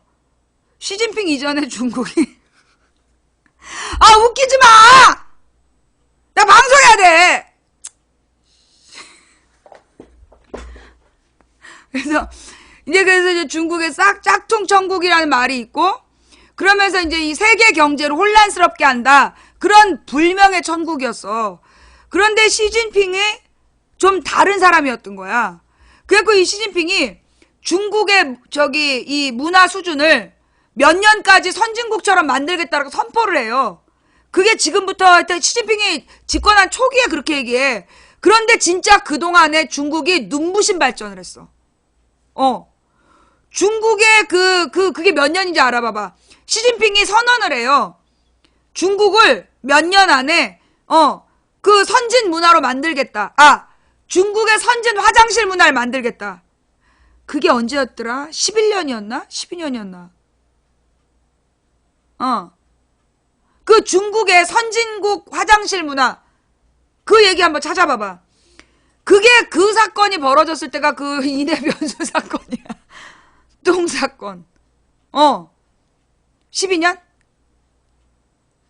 확실해요? 예. 네. 그래가지고, 후진타오는 그래서 오래 못하고 잘린 거야. 후진타오는 오래 못하고 잘린 게, 그때 중국이 되게 부끄러운 상황이었어. 그런데 이제 시진핑이 되면서 모든 걸 선진국 수준으로 맞추겠다라고 선언을 했고, 그 뒤로 진짜 중국이 무섭게 발전을 하고 있는 거야. 그래서 중국의 서민들이 굉장히 자랑스럽게 생각하는 거야. 굉장히 자랑스럽게 생각을 하고, 그러면서 중국의 경제성장의 혜택을 국민들이 나눠 먹는 거예요. 여러분, 그 유명한 중국의 관광지들이 있어. 유명한 중국의 관광지 중에 뭐가 있냐면, 강변 마을이 있는 도시가 있어요. 그게 되게 오래된, 몇백 년 된 강변 마을이야. 그러니까 이제 사람이 살 데가 없으니까, 강변에다가 다리바를 세워가지고, 그 다리바에다가 마루를 얹고, 거기다 집을 지은 거야. 그게 신장, 어딘지 모르겠다. 우전인가? 내 이름은 잘 모르겠는데, 강가인데, 강을 따라서 전부 다 다리바를 세우고 거기다가 마루를 얹어서 그 위에 집을 지었는데 그 집이 되게 오래된 몇백 년 된 집들이야. 그래서 어떻게 됐냐면 그 집들의 모습이 너무 독특한 거야. 그러니까 어떻게 했냐? 중국의 이 시진핑 같은 사람, 중국의 정부에서 그 집들을 강제로 다 국가에서 매입을 해버렸어. 그 다음에 어떻게 했냐면 그 매입을 한 그 집들을 전부 다 고쳤어. 호텔로. 내부를 싹 호텔로 고친 거야. 그 다음에 어떻게 했냐면 그 집에 살던 사람들은 먹을 게 없었고 되게 가난했던 사람들이거든. 근데 그 사람들한테 뭘 시켰냐? 그 자기네 집을 호텔로 바꾼 거를 관리하는 일을 준 거야. 관광지로 만들고 그 호텔을 관리하는 일자리를 준 거야. 그래서 청소를 하고 밥을 짓고 그 다음에 빨래를 하고 평상시에 하던 일인데 그게 돈이 되는 거야. 그런 식으로 이 중국이 서민들을 먹여 살린 거예요. 그러니까 거기에 대한 그 사람들의 만족감이 높을 수밖에 없는 거야. 그 다음에 중국에 이제 그 소수민족들이 있어. 그 소수민족들이 굉장히 가난했단 말이야. 먹고 살 게 없는 거야. 막 그러니까 소수민족은 왜 살아남았냐? 너무 그 사람들이 사는 동네는 척박해갖고 아무도 안 가. 원래 살기 좋은 땅은 전부 다 힘센 사람들이 가서 다 통합을 해갖고 다 먹어버렸는데, 소수민족이 살아있는 동네의 특징은 뭐냐면 척박하기 때문에 사람들이 탐을 안 낸 지역이야. 그러니까 그런 데 살다 보니까 이 소수민족들이 사는 곳은 척박하고 가난했어. 그런데 중국에서 어떻게 했냐?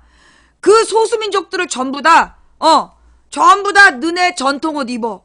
그래갖고 전통옷을 입힌 거야. 그리고 마을에 오래된 집들을 전부 다 호텔로 바꿔준 거야. 그리고 그 마을 사람들한테 전통옷을 입고 나와서 너네 전통 춤을 추고 노래를 해라. 그걸 관광상품을 만들어준 거야. 그래서 그 소수민족들이 전부 관광업에 종사해.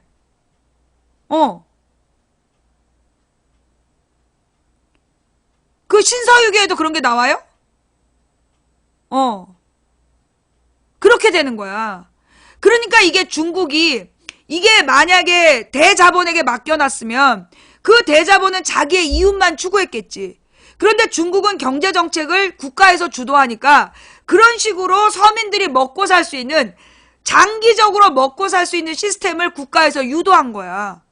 그러니까 중국의 서민들이 역사상 가장 부유한 시대에 살고 있다고 그런다니까. 춘추전국 시대에 애를 낳아서 잡아먹었던 사람들인데 지금 너무 괜찮은 일자리를 가지고, 그리고 동네가 막 발달하고, 그래서 다 같이 먹고 살게 되는 나라가 된 거야. 그러니 중국 사람들이 단결도 많이 하고, 그리고 만족감이 높기 때문에 정치적으로 이 사람들, 그러니까 옛날에 우리가 시진핑 이전에 후진타오 그때도 갔었어. 그때는 진짜 심각했어요. 뭐가 심각했냐면, 이대로 가면 중국이 망하겠다. 왜냐하면 그때 빈부격차가 너무 심했어. 그러니까는 그 시진핑 전에 갔던 중국은 막 부자들이 집을 막 만 채씩 사들이는 거야. 중국의 부자들이 집을 만 채씩 사들이고, 그러면서 빈부격차가 너무 심해지는 거야.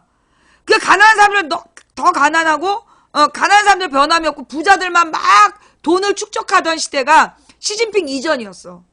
그랬는데 그 후진타오 때부터 조금씩 변화된 다음에 그때 성장한 사람들이 지금의 소비자가 된 거야. 그러니까 그 2000년대 초반에 막 성장한 부자들이 지금 중국의 시장이 된 거야. 그래서 그 시장이 결국 세계의 주요 산업을 결정해. 그러니까 애플이 세계 1위 기업인 이유가 중국에서 애플을 싹 샀기 때문이야. 애플의 원래 특징은 요만하게 한 손으로 다 할 수 있는 요만한 전화기가 특징이었잖아. 5S 크기, 5 크기. 근데 플러스를 만든 이유가 중국 시장을 위해서 만들었고, 중국 시장 때문에 애플의 주식 총액이 세계 최고가 된 거야. 네. 중국의 공중화장실 혁명, TV 인출기, 수유실까지 갖춰 이 16년의 결과물인 거죠. 예. 16년의 결과물이고, 이렇게 하기로 한 지 오래됐어요. 몇 년 전에 베이징 올림픽이 언제였어? 베이징 올림픽 다음 해에 새로 지은 건물에 똥란이 일어나고, 그리고 난 다음에 화장실 문화를 개선하겠다라고 대대적으로 선포하고, 그리고 지금 중국은 세계 최고의 화장실을 갖게 됐다는 거야. 예. 애플이 메이드 인 차이나라는 것은 잘 만들어서 그런가요? 라고 묻는 사람. 중국의 물건이 얼마나 잘 만드는지 모르죠. 예. 우리가 알고 있는 중국산은, 우리나라 무역업자들이 가장 저렴한 걸 사오기 때문이래. 중국의 고급 제품들은요, 진짜 우리가 꿈도 못 꿀 만큼 고급이야. 진짜 중국의 고급스러운 상품을 못 본 사람들이 메이드 인 차이나를 깔보는 거야. 중국의 제품엔 천차만별이라니까. 샤오미 봐봐. 그렇게 싼데 성능이 너무 좋잖아. 그러니까 중국은 기술력이 되게 좋은 거예요. 그래서 우리가 중국산 그럼 되게 나쁜 줄 알아. 그래서 중국산 대나무 돛자리 그럼 완전히 막 가시 베끼는 건 줄 알고 있었어. 아니야. 중국산 대돛자리의 수준이요. 와, 어느 돛자리는 정말 대도짜리인데 무슨 나무로 안 보여. 옥 같아. 대나무를 잘 깎아가지고 옥처럼 만들었어. 예. 그래서 중국산을요, 우리가 알고 있는 중국산은 최저질 중국산이야. 일반적인 중국 사람들이 쓰는 거하고 그 부자들이 쓰는 거하고 비교해보면 이루다 말로 못하고, 무엇보다 중국은 스스로 인공위성을 만들어. 스스로 인공위성을 만들 수 있는 몇 나라 중에 들어가. 핵무기랑 인공위성을 스스로 만든 나라야, 중국이. 네. 그러니까 이 중국이요, 그 뭐라 그러나 기술력이나 이런 게 우리가 못 따라갈 정도라니까. 그런데다가 이제 시진핑이 한 게 뭐냐, 또 하나 한 게 뭐냐면, 시진핑이 뭐랬냐, 그 스타트업을 키우는, 한마디로 창업 지원센터를 만들었는데, 우리나라 같은 경우에는 이 창업 지원센터들이 거의 지방자치단체들이 형식적으로 만들어 놓은 게 다야. 정부 차원에서 아무것도 안 해주고, 정부는 건물만 지으려고 건물 지어서 팔아먹고 거기서 커미션 먹을 생각만 했고, 지자체장들이 그 창업 지원센터들을 만들어서 잘 되고 있는 데가 서울이랑 그 성남이야. 이 성남시하고 서울시가 그나마 창업 지원센터들이 효과적으로 굴러가고 있어요. 근데 중국은 그걸 국가 차원에서 한 거야. 중국에서는 그거를 국가 차원에서 해가지고, 그 중국의 스타트업 그 센터에 가보면, 그 창업 지원 센터에 가보면 어마어마하다는 거야. 거기에 모여서 논의하고 있는 내용들이, 그 사람들의 목표가 삼성전자가 아니라니까. 삼성전자나 소니가 아니라 애플이야. 중국인들의 IT 기업의 그 목표치가 애플, 그 다음에 구글, 구글과 애플을 능가하겠다. 그게 지금 중국의 IT 산업에 종사한 애들의 그 꿈이라는 거야. 결국 애들이 모여갖고 얘기를 하는데 어마어마하대. 왜 그러냐? 중국의 인구가 많다 보니까 천재들이 모이면 걔네들의 수준이 너무 높은 거야. 그래서 중국의 명문대 출신들이 굉장히 머리가 좋은 거야. 그런데 이제 중국이 과거엔 한 20년 전까지만 하더라도요, 중국 사람들의 문제가 뭐냐면 되게 닫혀 있었어. 그러니까 공산주의적 사고방식으로 교육을 받아갖고 이 사람들이 이렇게 사고가 폐쇄적이라는 게 대략적인 평이었어. IQ는 좋은데 창의적 사고가 안 됐어, 중국이.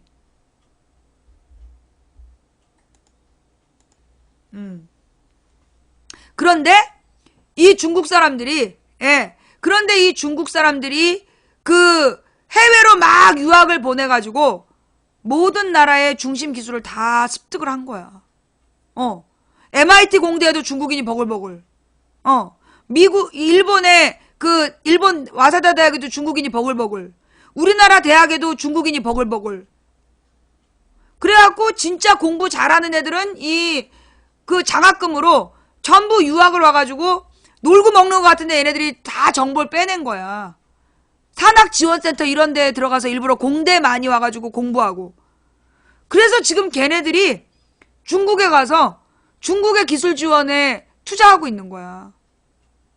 그렇게 중국이 성장하고 있어. 근데 우리나라의 이 새누리당 지지자들은 여전히 메이드 인 차이나 이러면서 중국산을 깔보고, 지금 여러분들이 사고 있는 외제차 중국차야. 그거 알아? 지금 여러분들이 지금 새누리당 지지자들이 타고 다니는 그 해외 브랜드 차가 중국에서 만든 거라고. 메이드 인 중국산이야.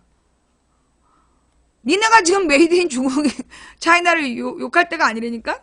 뭐 니네가 벤츠 타고 BMW 탄다고 막 굉장히 잘난 척 하는데, 그거 메이드 인 중국이야. 나는 혼다를 타지. 혼다도 중국에서 만들어. 도요타도 중국에서 만들고. 중국에 도요타, 혼다 다 있어. 예. 그래서 이제 그 중국에 가보면요, 차 종류가 두 가지예요. 예. 차 종류가 두 가지인데, 뭐냐면 이제, 한쪽 궁뎅이에 한문을 붙이고 다니는 BMW가 있고, 안 붙이고 다니는 BMW가 있어. 엉덩이에 한자가 안 붙어 있으면 그거는 외국에서 수입해 온 거고, 그 한자가 붙어 있는 거는 중국에서 생산한 거야. 근데 우리나라로 수출할 때는 중국산 한자를 지우고 안 붙여서 보내지. 자, 좌우지간. 그런데 타는데 아무 문제 없잖아. 타는데 아무 문제 없다니까. 예. 그래서 문제는 뭐냐? 중국이 엄청 발전하고 있는데 우리 한국의 이 성조기 흔드는 사람들은 그걸 몰라. 내가 미국도 가보고 중국도 가봤잖아. 내가 미국에도 가보고 미국의 6개 도시를 돌아봤잖아. 미국, 캐나다. 그리고 중국에도 가봤단 말이야. 근데 내가 미국하고 중국을 가봤는데 중국이 지금 미국보다 더 발달하고 있어. 그 경제적인 성장의 혜택을 보는 사람이 더 많아. 그게 중요한 거야. 미국의 부자의 숫자보다 미국의 부자는 극소수가 소위 이제 이스라엘 쪽, 이스라엘 자본가들을 중심으로 해서 극소수가 미국의 거대 부자들이라면 중국은 소비 능력을 가진 중산층이 성장을 많이 해 있다는 거야. 그게 소비 능력이야. 한 번에 인기를 끌면 몇천만 대가 팔려. 미국에서는 몇천만 대가 안 팔린다니까? 미국에서는 부자들이 정해져 있어요. 얼마 안 돼요. 그러니까 미국의 부자들은 최상위층, 소위 백인이면서 이스라엘 자본을 가지고 있는 최상위층만 뭐 몇천억짜리 집에 살고 그러고 있잖아. 그런데 중국에서 중산층은, 예, 중국의 중산층이 몇십억대 부자들이 많다니까. 그래서 이 사람들이 한 번 필 받으면 몇천만 대가 팔리는 거야. 순식간에. 그게 인구의 소비 능력이라는 거예요. 그래서 우리도 인구를 자꾸 늘려야 돼. 그래야 인구가 소비력을 갖게 되는 거거든. 인구를 늘리고 그들이 돈을 많이 벌게 해서 소비 능력을 갖게 해야 나라 경제가 발전하는 거야. 근데 지금 우리나라는 미국식 경제를 추구하잖아. 그러니까 나라가 이게 개판인 거야. 빈부격차가요, 우리나라하고 미국이 비슷해요. 근데 빈부격차로 따지면 미국이 후진국이야. 미국의 빈부격차가 그 사회혼란의 원인이라니까. 잔혹범죄의 원인이 미국의 빈부격차야. 그리고 이제 이 미국의 빈부격차가 공교육이 약화되고, 그리고 지역 간의 편차가 크고, 그리고 한 도시 안에서도요, 인종별로 사는 데가 달라요. 굉장히 그 폐쇄적인 사회야, 미국이. 되게 미국이 폐쇄적이라서 인종별로 사는 데가 다 달라서 백인 마을, 백인 마을에 꼭 동양인들이 거기 들어가서 이제 살려고 해서 돈을 벌어서 그리 가. 그러면 백인들이 동양인이 딱 들어오면 집 팔고 가. 그래가지고 그런 식으로 미국에도 가보면 백인 사는 마을, 동양인 사는 마을, 뭐 흑인 사는 마을, 히스패닉, 그 남미 쪽에서 온 사람들 사는 마을이 다 달라. 그러면서 그 사람들끼리 서로 그 갱단도 다르고 그 갱단들끼리 서로 총싸움하고. 그러니까 이 미국이 발전이 안 되는 거야. 그러면서 그 백인하고 동양인들은 교육에 투자를 해. 그리고 이제 흑인 일부가 교육에 투자를 하는데, 그러니까 이제 그 오바마 때문에 미국이 돌아버린 이유 중에 하나가 뭐냐. 미국의 백인 남자들 중에 공부를 열심히 안 한 애들은 이제 사회적으로 성장을 못 하는 거야. 그리고 되게 낮은 직업에 있는데 공부를 열심히 한 흑인들은 사회 지도층이 되어 있는 거야. 그러니까 사회의 지도층이 아니라 주도층이. 그러니까 그걸 보면서 이 미국인들이 불만을 느끼기 시작한 게 언제였냐 하면 1990년대 후반부터 그거에 대한 불만이 싹트고 있다 그랬어. 그런데 급기야 오바마가 대통령이 된 거야. 급기야 오바마가 대통령이 되면서, 그러니까 이제 여러분들이 그 미국 영화를 잘 보면 흑인들이 일반적으로 쓰는 영어랑 오바마의 영어가 달라. 예. 그 흑인들이 일반적으로 쓴 영어에는 따따따따 이런 어떤 그 센 발음이 많아요. 센 발음이 많은데 오바마의 영어는 되게 부드러워. 그게 뭐냐 하면 그 센 발음이 많은 그 흑인 영어를 쓰는 애들은 빈민촌 출신이야. 근데 오바마는 미국의 상류층 영어를 쓰는 거야. 그래서 근데 이제 미국인들 중에 사실 그 중서부나 남부에서 육체노동을 하는 사람들은 굉장히 가난하고 못 배웠단 말이야. 그래서 그 사람들이 쓰는 말들이, 이게 미국인의 그 가난하고 못 배운 사람들의 특징이 뭐냐면 일단 뚱뚱해. 미국에서 가난할수록 뚱뚱해. 그리고 그 뚱뚱한 사람들이 말을 잘 못해. 그리고 편지도 잘 못 써. 그게 왜 그러냐면, 그러니까 지금의 미국의 한 30대 후반? 40대 초반? 이 사람들. 이 사람들이 왜 그러냐면, 미국의 서민 문화가요, 너무 고열량이야.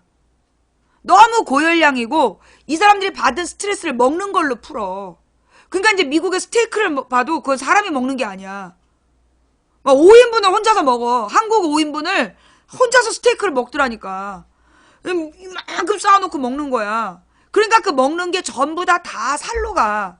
그리고 이런 무슨 이렇게 기름에 튀겨낸 거. 그런 게 고열량이잖아. 그리고 또 얼마나 짠지 몰라. 미국 음식의 특징, 짜고 달고 기름지고. 근데 그게 가난한 집 아이들이 다 그걸 먹고 자라는 거야. 그래서 미국에 가난할수록 뚱뚱해요. 미국인들이.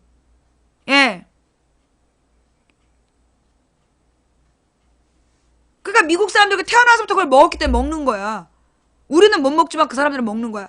그래서 이 사람들이 좋아하는 게 멕시칸 음식을 좋아하는 게 매콤하잖아. 그 매운맛이 짜고 달고 기름진 것을 중화해 주거든. 그래서 멕시칸 음식 칠리 요리를 먹는 거야. 칠리 요리를 그래서 먹더라고. 미국 가서 보니까. 그리고 부자들은 어떠냐? 부자들은 정말 샐러드 같은 것만 먹어. 부자들은 샐러드 같은 거 먹고 동양 음식 먹고. 그래서 스시, 그 다음에 한국 식당, 그리고 무슨 태국 음식 이런 식으로 동양식을 먹어요. 그러니까 부자들은 주로 일식, 한식 그런 음식을 먹으면서 열량이 적고 신선한 채소 위주의 식사를 해. 그게 미국의 부자들은 그래. 그리고 막 열심히 운동하고 시간이 많으니까. 그런데 가난한 사람들은 중노동에 시달리면서 스트레스를 짜고 달고 기름진 음식을 먹고 맥주를 마시면서 텔레비 보는 거야. 그래서 이 미국이 그런 사람들은 이렇게 말도 잘 못해. 그런 사람 되게 천천히 걸어 다니고 그리고 이렇게 나오는 게 욕이야. 주로 욕이고 말도 잘 안 해. 그런 사람들 특징은. 근데 이제 이런 사람들이 소위 미국 사회에 샤이 트럼프 지지층이야. 뚱뚱한 백인. 뚱뚱하고 무지한 백인이 트럼프 지지층이야. 그 사람들이 뭐냐면 자기 나름대로 열심히 살았는데 지금 40대 미국 백인이면 열심히 살았는데 남는 게 없는 거야. 왜냐하면 지금 40대 미국 백인이 공부할 때는 미국의 공교육이 그렇게 강화되지 않았었어. 그래가지고 지금의 40대 백인들이 공부하던 시절에는 애들이 너무나 무식했던 거야. 그러니까 이제 대충 애들을 교육을 시켜가지고 그때 그 나이 때가 철자법도 잘 모르고 그렇대. 예. 그러니까 우리나라는 사실 고등학교까지 졸업하면 적어도 미적분 구경은 하고 졸업하잖아. 근데 미국에서는 지금의 40대 정도 된 사람들은 졸업을 해도 구구단 못 외워. 그러니까 미국은 구구단 안 외우기도 하죠. 수학을 잘 안 하는 거야. 우리처럼 막 수학을 의무적으로 하지 않아. 그래서 이제 미국 애들이 공부를 제대로 안 하고 졸업한 애들이 지금 미국의 소위 샤이 트럼프 계층이고 얘네들이 텔레비전만 보고 텔레비전에서 헛소리 하는 걸 그대로 믿고 그러면서 자기가 지금 이렇게 못 사는 이유는 외국인 노동자들이 내 일자리를 뺐기 때문이야. 라고 생각하면서 그걸 비판한 게 심슨이란 만화예요. 예. 미국의 심슨이라는 만화가 그걸 비판한 거야. 미국의 가난한 백인 사회의 무지함. 이거를 풍자에서 그린 거라는 거 아니야. 예. 그래서 이제 그래서 바보 상자라고 그러고, 그래서 케이블이 제일 먼저 나온 게 미국이야. 케이블 TV. 그리고 언론에 과도한 이 자극적인 언론이 먼저 나온 것도 미국이에요. 항상 나쁜 건 미국에서 가장 먼저 나와. 그런데 그 모든 걸 만든 게 누구냐면 유태인 자본이다. 이번에 촛불 집회에서 성조기에 이어 이스라엘 깃발이 나왔어. 그 이스라엘 깃발이 왜 나왔을까? 왜 나왔을까? 트럼프는 어떻게 대통령이 됐을까? 트럼프하고 이탈리아의 각별한 사이 기사가 나왔더라고. 그러니까 트럼프하고 이스라엘 쳐봐. 트럼프가 이스라엘과 각별한 사이래. 근데 여러분, 기독교하고 이스라엘은요, 친할 수가 없는 존재예요. 왜냐하면 이스라엘 사람들은 기독교를 인정하지 않아. 유대교인들은 절대 기독교를 인정하지 않아. 근데 한국의 기독교인들이 이스라엘 국기를 든 걸 보면서 얼마나 어이가 없냐고. 진짜 무지한 거야. 유대교인들이 가장 천시하는 게 예수예요. 예수의 존재를 인정하지 않아.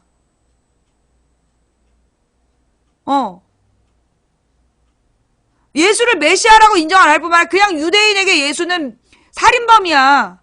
그래서 유대인에게 신약이 없어. 유대교는 신약이 없다니까. 그런데 어떻게 교인들이 나와가지고 이스라엘 국기를 들고 지랄을 하냐고. 얼마나 웃겨. 그래서 옛날에 2차 대전 때 유태인들을 구분하는 기준이 뭐였냐면 신약 성경을 인정하냐 마냐야. 신약 성경을 갖고 있으면 유태인이 아니고 신약 성경이 없으면 유태인이고 그렇게 구분을 했었어. 예수님도 유태인이긴 하죠. 그래서 이스라엘 깃발을 들었다고? 이 무슨 무식한, 이스라엘의 깃발이 갖고 있는 상징이 뭐냐 하면, 이게 의미가 있어. 이게 무슨 얘기냐? 원래 이스라엘은요, 이미 2000년 전에 나라가 사라졌어. 이스라엘은 2000년 전에 나라가 사라져서, 이스라엘은 그렇게 국기를 가질 수 있는 나라가 없었다니까. 국가가 없었어. 예수가 태어났을 때도 로마의 식민지였어요. 그래서 그 헤로드 왕이 그 식민지 왕이었어. 분봉왕. 식민지를 통치할 수 있도록 뽑힌 사람. 근데 형식적인 왕이었고 실권은 누구야? 2000년 동안 욕먹은 남자. 우리 사도신경에 나오는 빌라도가 총독이었잖아. 빌라도 참 무서운 사람이야.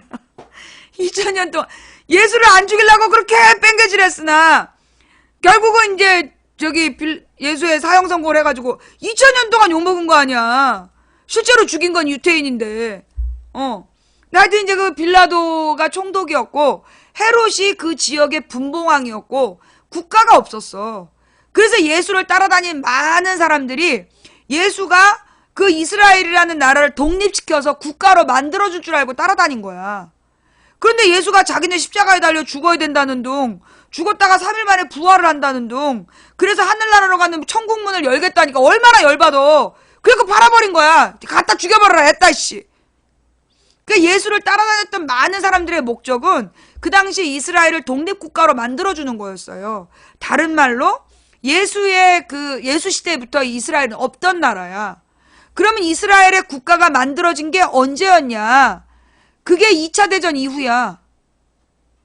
이스라엘이란 나라가 만들어진 게 2차 대전 이후야.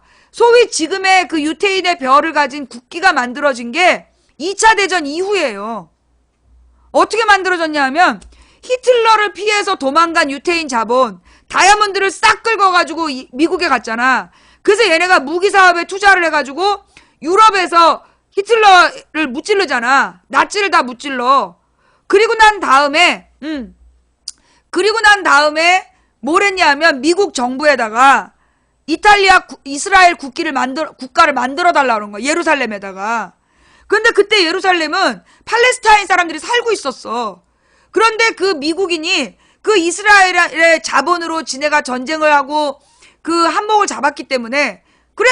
그러면서 팔레스타인 사람들 쫓아낸 거야. 다 쫓아내고 여기는 이스라엘 이렇게 선포를 해버린 거야. 그래갖고 팔레스타인 사람들이 이게 무슨 얘기냐? 우리 집 내놔라. 그러면서 이제 막 자기 집을 내놓으라고 싸우는 거야. 그래갖고 그 팔레스타인 사람들을 예루살렘의 한쪽 귀퉁이에다 가둬둔 게 가자지구야.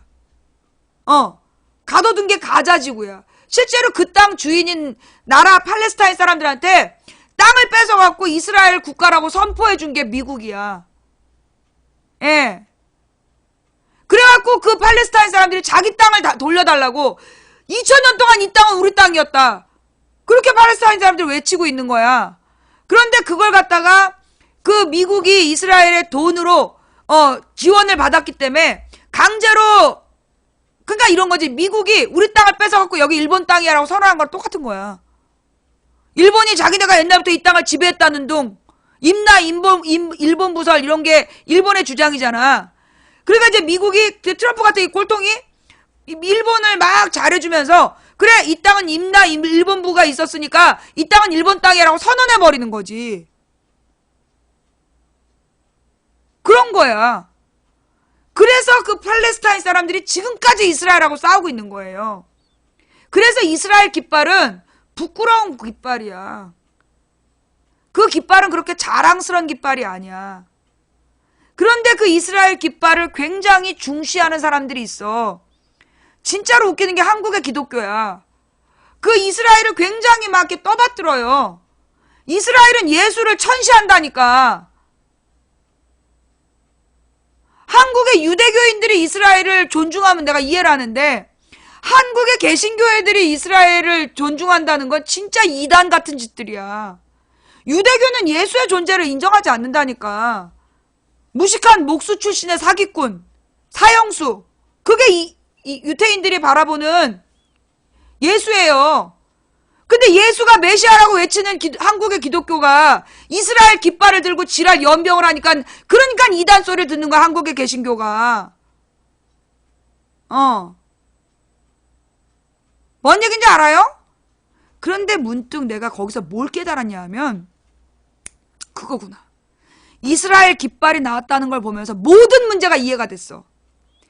누가 각 나라의 미친놈들을 지원하는가? 푸틴도 이스라엘 자본이 지원한대.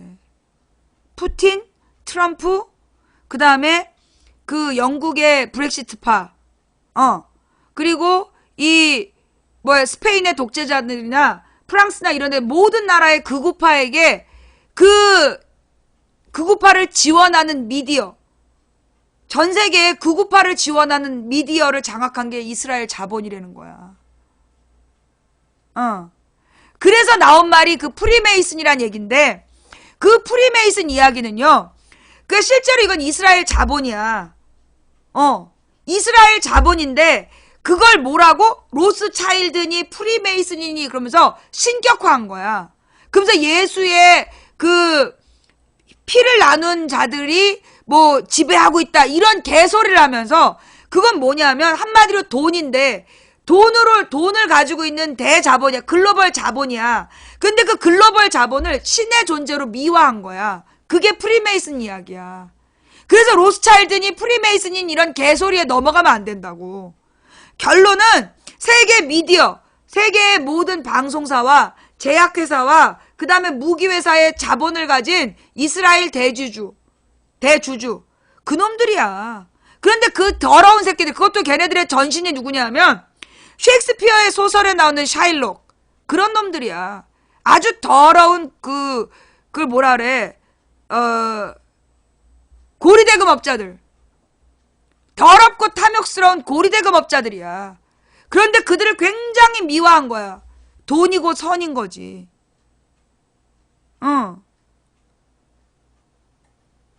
예.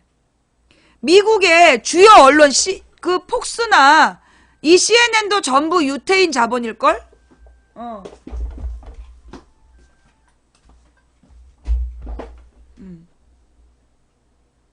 자, 그래서 결국 걔네들이 전 세계 정치를요, 지배하고 있다니까. 그 미친 미디어, 우리나라 한국의 종편 같은 게 전 세계에 있어. 우리나라 종편 같은 것들에게 돈을 댄 게 그놈들이야. 이게 우리나라 종편도요, 그때 이제 무슨 일이 있었냐면 종편을 처음 만들 때 우리가 막 반대를 했단 말이야. 그런데 우리가 비웃었어. 못 만들 거다. 왜냐하면 방송사 하나당 3천억씩인가 자본을 기본으로 만들려고 그랬는데 그 자본을 누가 만들어주냐고. 동시에 3개인가 4개를. JTBC, MBN, 채널A, TV조선 4개를 3천억씩 어떻게 만드냐. 그게 못 만들 거라 그랬어. 그런데 만들어졌잖아. 누가 돈을 댔겠어. 그러니까 지금의 종편들이 제일 먼저 나서가지고 사드를 배치해야 된다고 지랄하는 이유가 뭐겠어? 사드 사드 제조회사의 주식을 제일 많이 갖고 있는 이스라엘 이스라엘 자본 아니야. 네.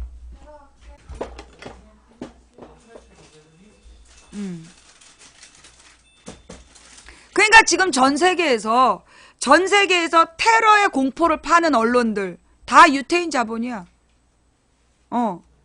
전 세계에서 테러의 공포를 팔고 있는 방송사의 대표들이 다 유태인이고 유태계 자본이고 이거 봐 이 얘기하니까 폭동폭동 그러잖아. 예. 그 다음에 그 테러 공포와 우리나라에서는 전쟁의 공포를 팔아서 결국 극우파들에게 집권을 안기고 그 극우파들은 다 같이 전쟁을 준비하기 위해서 무기를 사. 무기를 사고 유엔군이나 미군이란 이름으로 군부대를 배치하고 군부대 내부는 철저한 보안이란 이름으로 이상한 약물 실험을 하고 부산에서 어떤 물질 가져다가 실험한 거 밝혀져갖고 난리 났었잖아. 살아있는 무슨 균일 갖다가 실험했잖아. 부산 미군 부대에서. 기억나죠? 탄저균. 그게 작년인가 재작년에 그랬어. 그 우리나라 메르스 돌 때 그 부산에서 이상한 균 실험했다고 미군 부대가. 그리고 얼마 안 돼가지고 그 메르스가 온 나라를 돌았어 재작년에. 언제나 있잖아. 그 다음에 우리나라에서 IT에 콜레라로 어마어마하게 수십만 명이 죽었잖아. 수만 명인가 수십만 명이 죽었는데 그 콜레라가 퍼진 데가 미군 부대에서 생긴 거야. 미군 부대에서. 부산 제8부두인가예요. 예, 부산 제8부두에 미군 기지가 있고 그 미군 기지에서 이상한 지금 실험을 하고 있다니까. IT에서 콜레라가 되게 심했어. 근데 그 콜레라의 균이 그 지역의 미군 부대에서 퍼졌다는 거 아니야. 그래갖고 그 미군 부대에서 콜레라 균이 나와갖고 그 IT가 떼죽음을 했는데 반기문이 무능했다. 반기문이 아무런 대처를 못했다. 우려만 하고. 그래서 욕먹은 거지. 에볼라는 그러니까 아프리카 서부에 있는 가난한 동네에서 벌어졌는데 거기도 미군 부대가 있었어. 그러니까 전 세계에 이상한 전염병이 돌았던 데는 다 미군 부대가 있는 곳이라는 거야. 왜냐? 그 미군 부대에서 그 이상한 균이 돌고 그 전염병으로 사람들이 죽어가는 거야. 그러면 곧 뭐가 발표되느냐? 신약이 발견됐다. 무슨 균에 해결책이 나왔다. 그래갖고 그 제약회사의 주식이 막 뛰는 거야. 가장 웃기는 게 신종플루로 온 나라가 난리가 났었잖아. 신종플루로 온 나라가 난리가 났는데 전 세계가 난리가 났었지 신종플루 때문에. 그래가지고 그때 그 백신을 다 팔아먹은 거 아니야. 신종플루의 플루 머시기. 다미플루인가 뭔가를 전 세계에 팔아먹었어. 그리고 그 백신을 전 세계에서 다 사들이고 그다음부터 신종플루 뉴스가 안 나와. 그런데 웃기는 게 뭐냐? 작년에 신종플루가 우리나라 초중고에 엄청 유행했어. 그리고 초중고생들이 작년 가을부터 겨울에 단체로 막 반에서 열 몇 명씩 신종플루를 앓고 있는데 뉴스 하나도 안 나오잖아. 왜? 그 얘기는 그 백신이 물백신이란 뜻이야. 신종플루 예방약이 물백신이란 얘기라서 절대 뉴스에 안 나온 거야.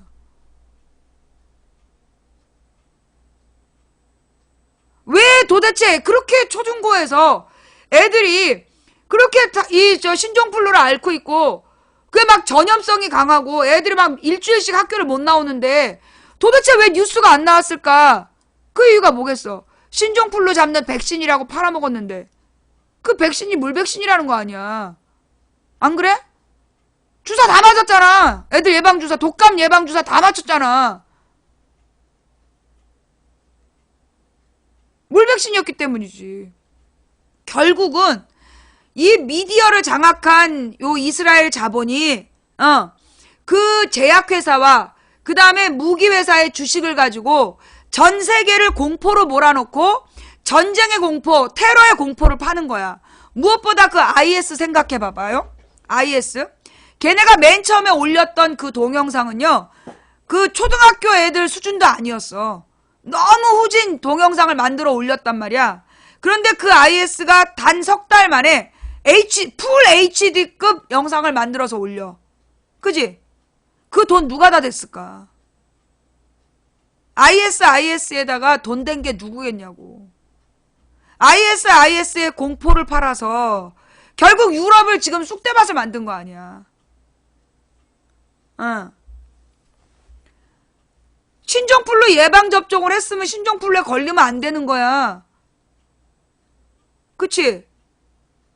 그래서 중요한 건 그래서 뉴스에서 한 줄도 안 나온 거라고. 초등학교 애들이 28명 중에 13명이 저기 신종플루에 걸렸는데 진단이 나왔는데 일주일씩 학교를 못 나왔는데 그걸 어떻게 보도를 안 하냐고. 나는 그게 왜 보도를 안 하는지 몰랐어. 뭐 때문에? 예방접종을 했는데 걸렸다면 그게 물백신이란 얘기잖아. 신종플루의 백신이 발견됐다 그랬는데 그러면 그게 물백신이란 얘기잖아. 아, 그래서 이 새끼들이 보도 안 하는구나. 그건 거지. 자, 그래서 이 사드 이야기를 가지고요. 자, 일단 지금 중국의 강력한 경제 보복 조치가 나오는 건 내가 볼 때 양회와 관계되어 있다. 시진핑이 지금 강력한 중국을 표방하고 그래서 중국의 이익을 지킨다라는 액션이 필요했던 거야. 그래서 내가 볼 때는 이 경제 보복을 해야 된다는 환구시보의 그 굉장히 가열찬 반응. 이게 양회가 끝난 다음에도 환구시보가 계속 떠든다라면 그거는 시진핑의 권력과 무관한 거고, 만약에 양회가 끝난 다음엔 좀 잦아들었다. 그러면 그거는 양회 때문이구나. 양회가 뭐냐면 중국의 미래를 결정하는 중국 그러니까 중국 공산당 무슨 대표자 회의야. 그게 두 개가 있어. 그래서 양대 회의라고 그래갖고 양회라고 부르는데, 올해 양회에서 그 두 개 회의에서 시진핑한테 앞으로 10년 동안 더 집권을 맡길 거냐 말 건지를 결정한다고.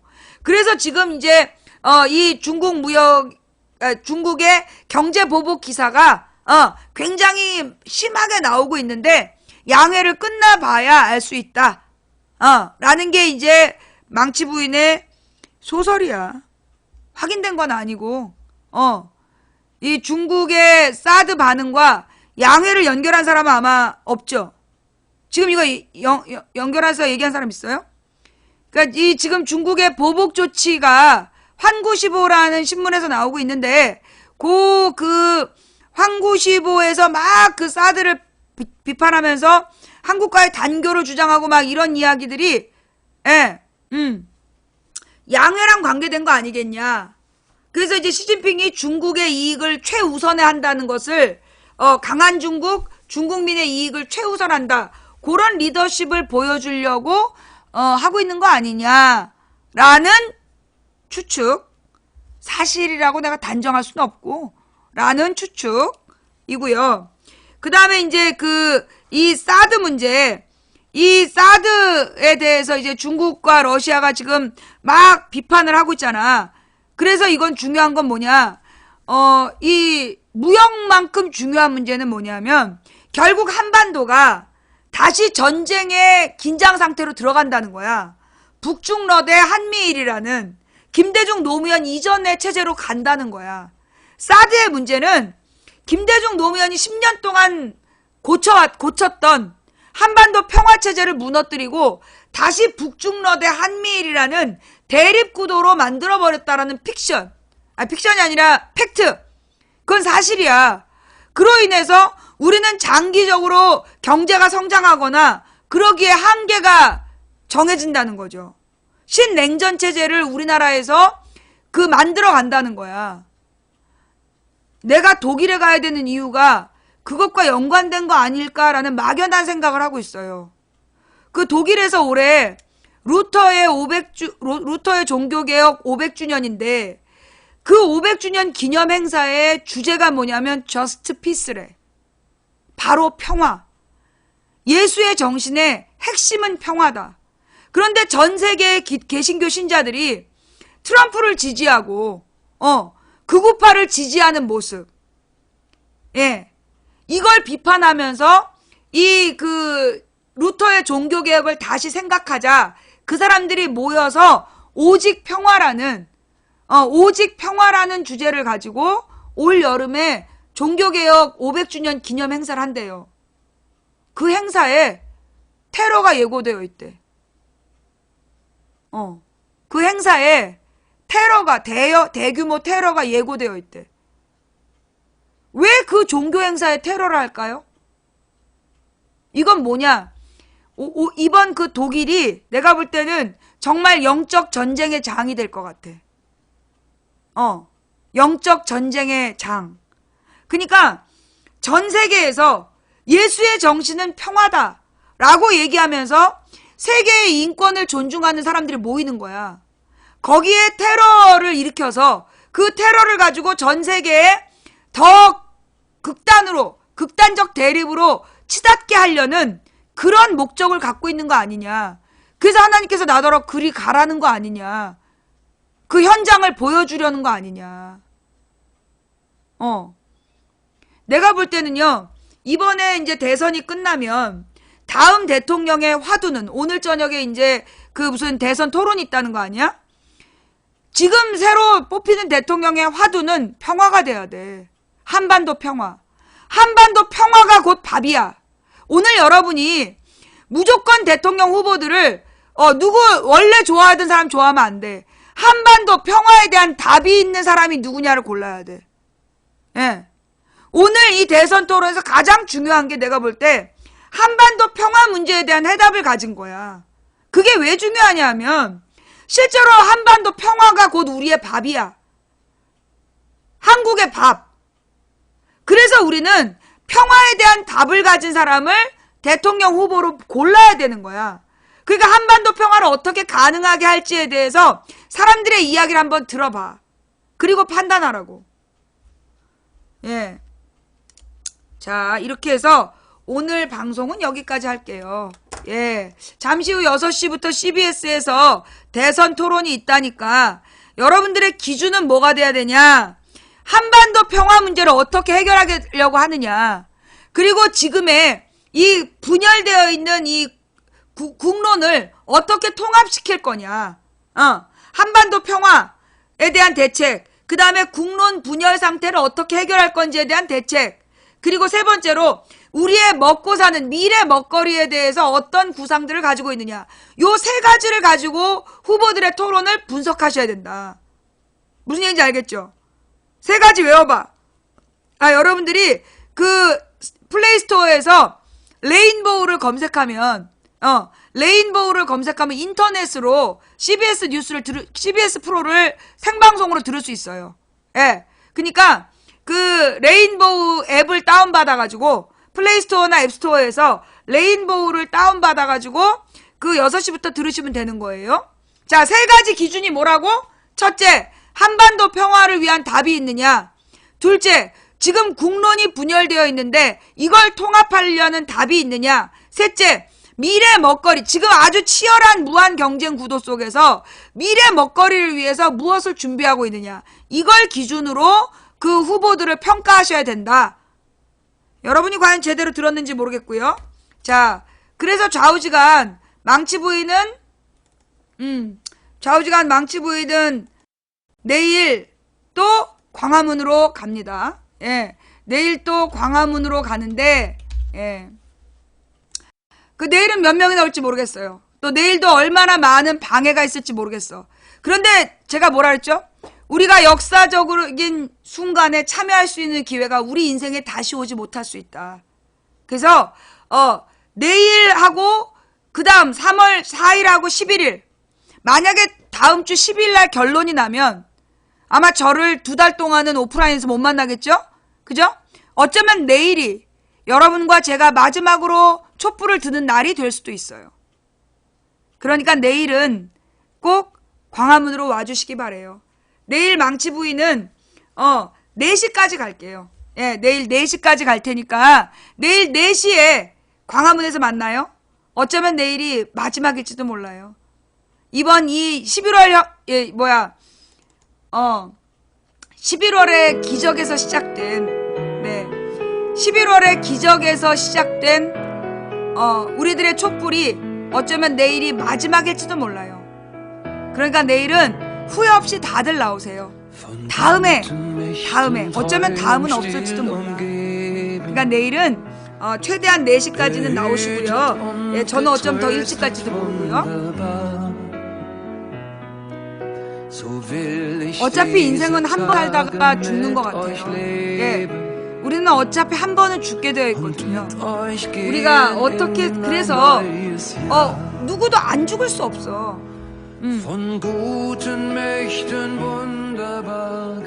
누구도 죽지 않을 수는 없어요. 그러면 우리는 왜 살아야 되죠? 어차피 죽을 건데 어떻게 죽을까를 위해서 사는 거죠. 어떻게 살다가 어떻게 멋있게 죽을까. 또 내가 죽은 뒤에 사람들이 나를 어떻게 기억하게 할까. 그런 삶을 살아야 되겠죠. 우리가 추구해야 될 것도 저는 3가지라고 봐요. 이 분단의 땅 한반도에 평화를 바로 세우고 철저히 찢어져 있는 대한민국의 국민들의 마음을 하나로 모을 수 있는 우리가 되길 바랍니다. 그리고 우리가 다 같이 온 인류가 누구도 굶지 않게 다 같이 먹고 살 수 있는 그런 세상을 꿈꾸어 봅니다. 가진 자들의 권력을 위해서 또다시 없는 집 아이들이 그 차가운 물속으로 가만히 있으라는 명령에 따라 빨려 들어가지 않는 그런 나라를 꿈꾸어 봅니다. 가진 자들의 권력을 위해서 죄 없는 산모와 신생아들이 정체 모를 그 화학약품에 소리 없이 죽어갔던 그런 20년이 다시는 이 땅에 오지 않기를 바랍니다. 우리들의 욕심이 너무 많아서, 우리들의 겁이 너무 많아서 우리는 날마다 죄를 짓고 살아왔습니다. 이제 우리가 진심으로 회개했다는 것을 세월호를 인양하고 가습기 첨가제 피해자들의 피해 대책을 같이 마련해주고 책임자들을 처벌함으로써 우리 온 국민이 회개하는 시간이 되었으면 좋겠습니다. 새로운 대통령은 영광의 자리가 아니라 고난의 자리가 될 것입니다. 그 고난의 자리를 잘 감당할 사람을 지혜롭게 선출하는 여러분이 되시기 바랍니다. 우리가 내일 광화문에 만나는 게 어쩌면 2016년부터 17년까지 우리가 만들어온 이 기적의 역사를 마무리하는 시간이 될 수도 있습니다. 누가 뭐라고 그러든 여러분 절대 화내지 마시고 감사합니다. 우리 함께 좋은 나라 만들어 가요. 라고 이야기하면서 내일 광화문에서 만납시다. 그게 될까요? 된다고 믿든 안 된다고 믿든 당신의 믿음대로 될 겁니다. 한 사람이 꾸는 꿈은 꿈일 뿐이지만 백인이 꾸고 만인이 꾸면 현실이 될 겁니다. 중지, 동천, 무리가 모여 뜻을 모으면 하늘을 움직일 수 있다고 했습니다. 우리가 가는 길은 갈 만한 길이라서 가는 게 아니라 가야 할 길이라서 가는 겁니다. 길이 보이지 않으면 길을 만들면서 가고 빛이 보이지 않으면 우리를 불태워 빛을 만들면서 갑시다.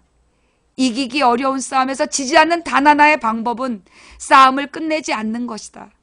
누군가 포기해서 오늘 우리의 절망이 싹 텄다면 오늘 우리가 포기하지 않으면 내일의 역사는 우리 손으로 바꿀 수 있다는 그 믿음으로 내일 광화문에서 만납시다. 감사합니다. 내일 광화문에서 만나요. 망치부인이었습니다.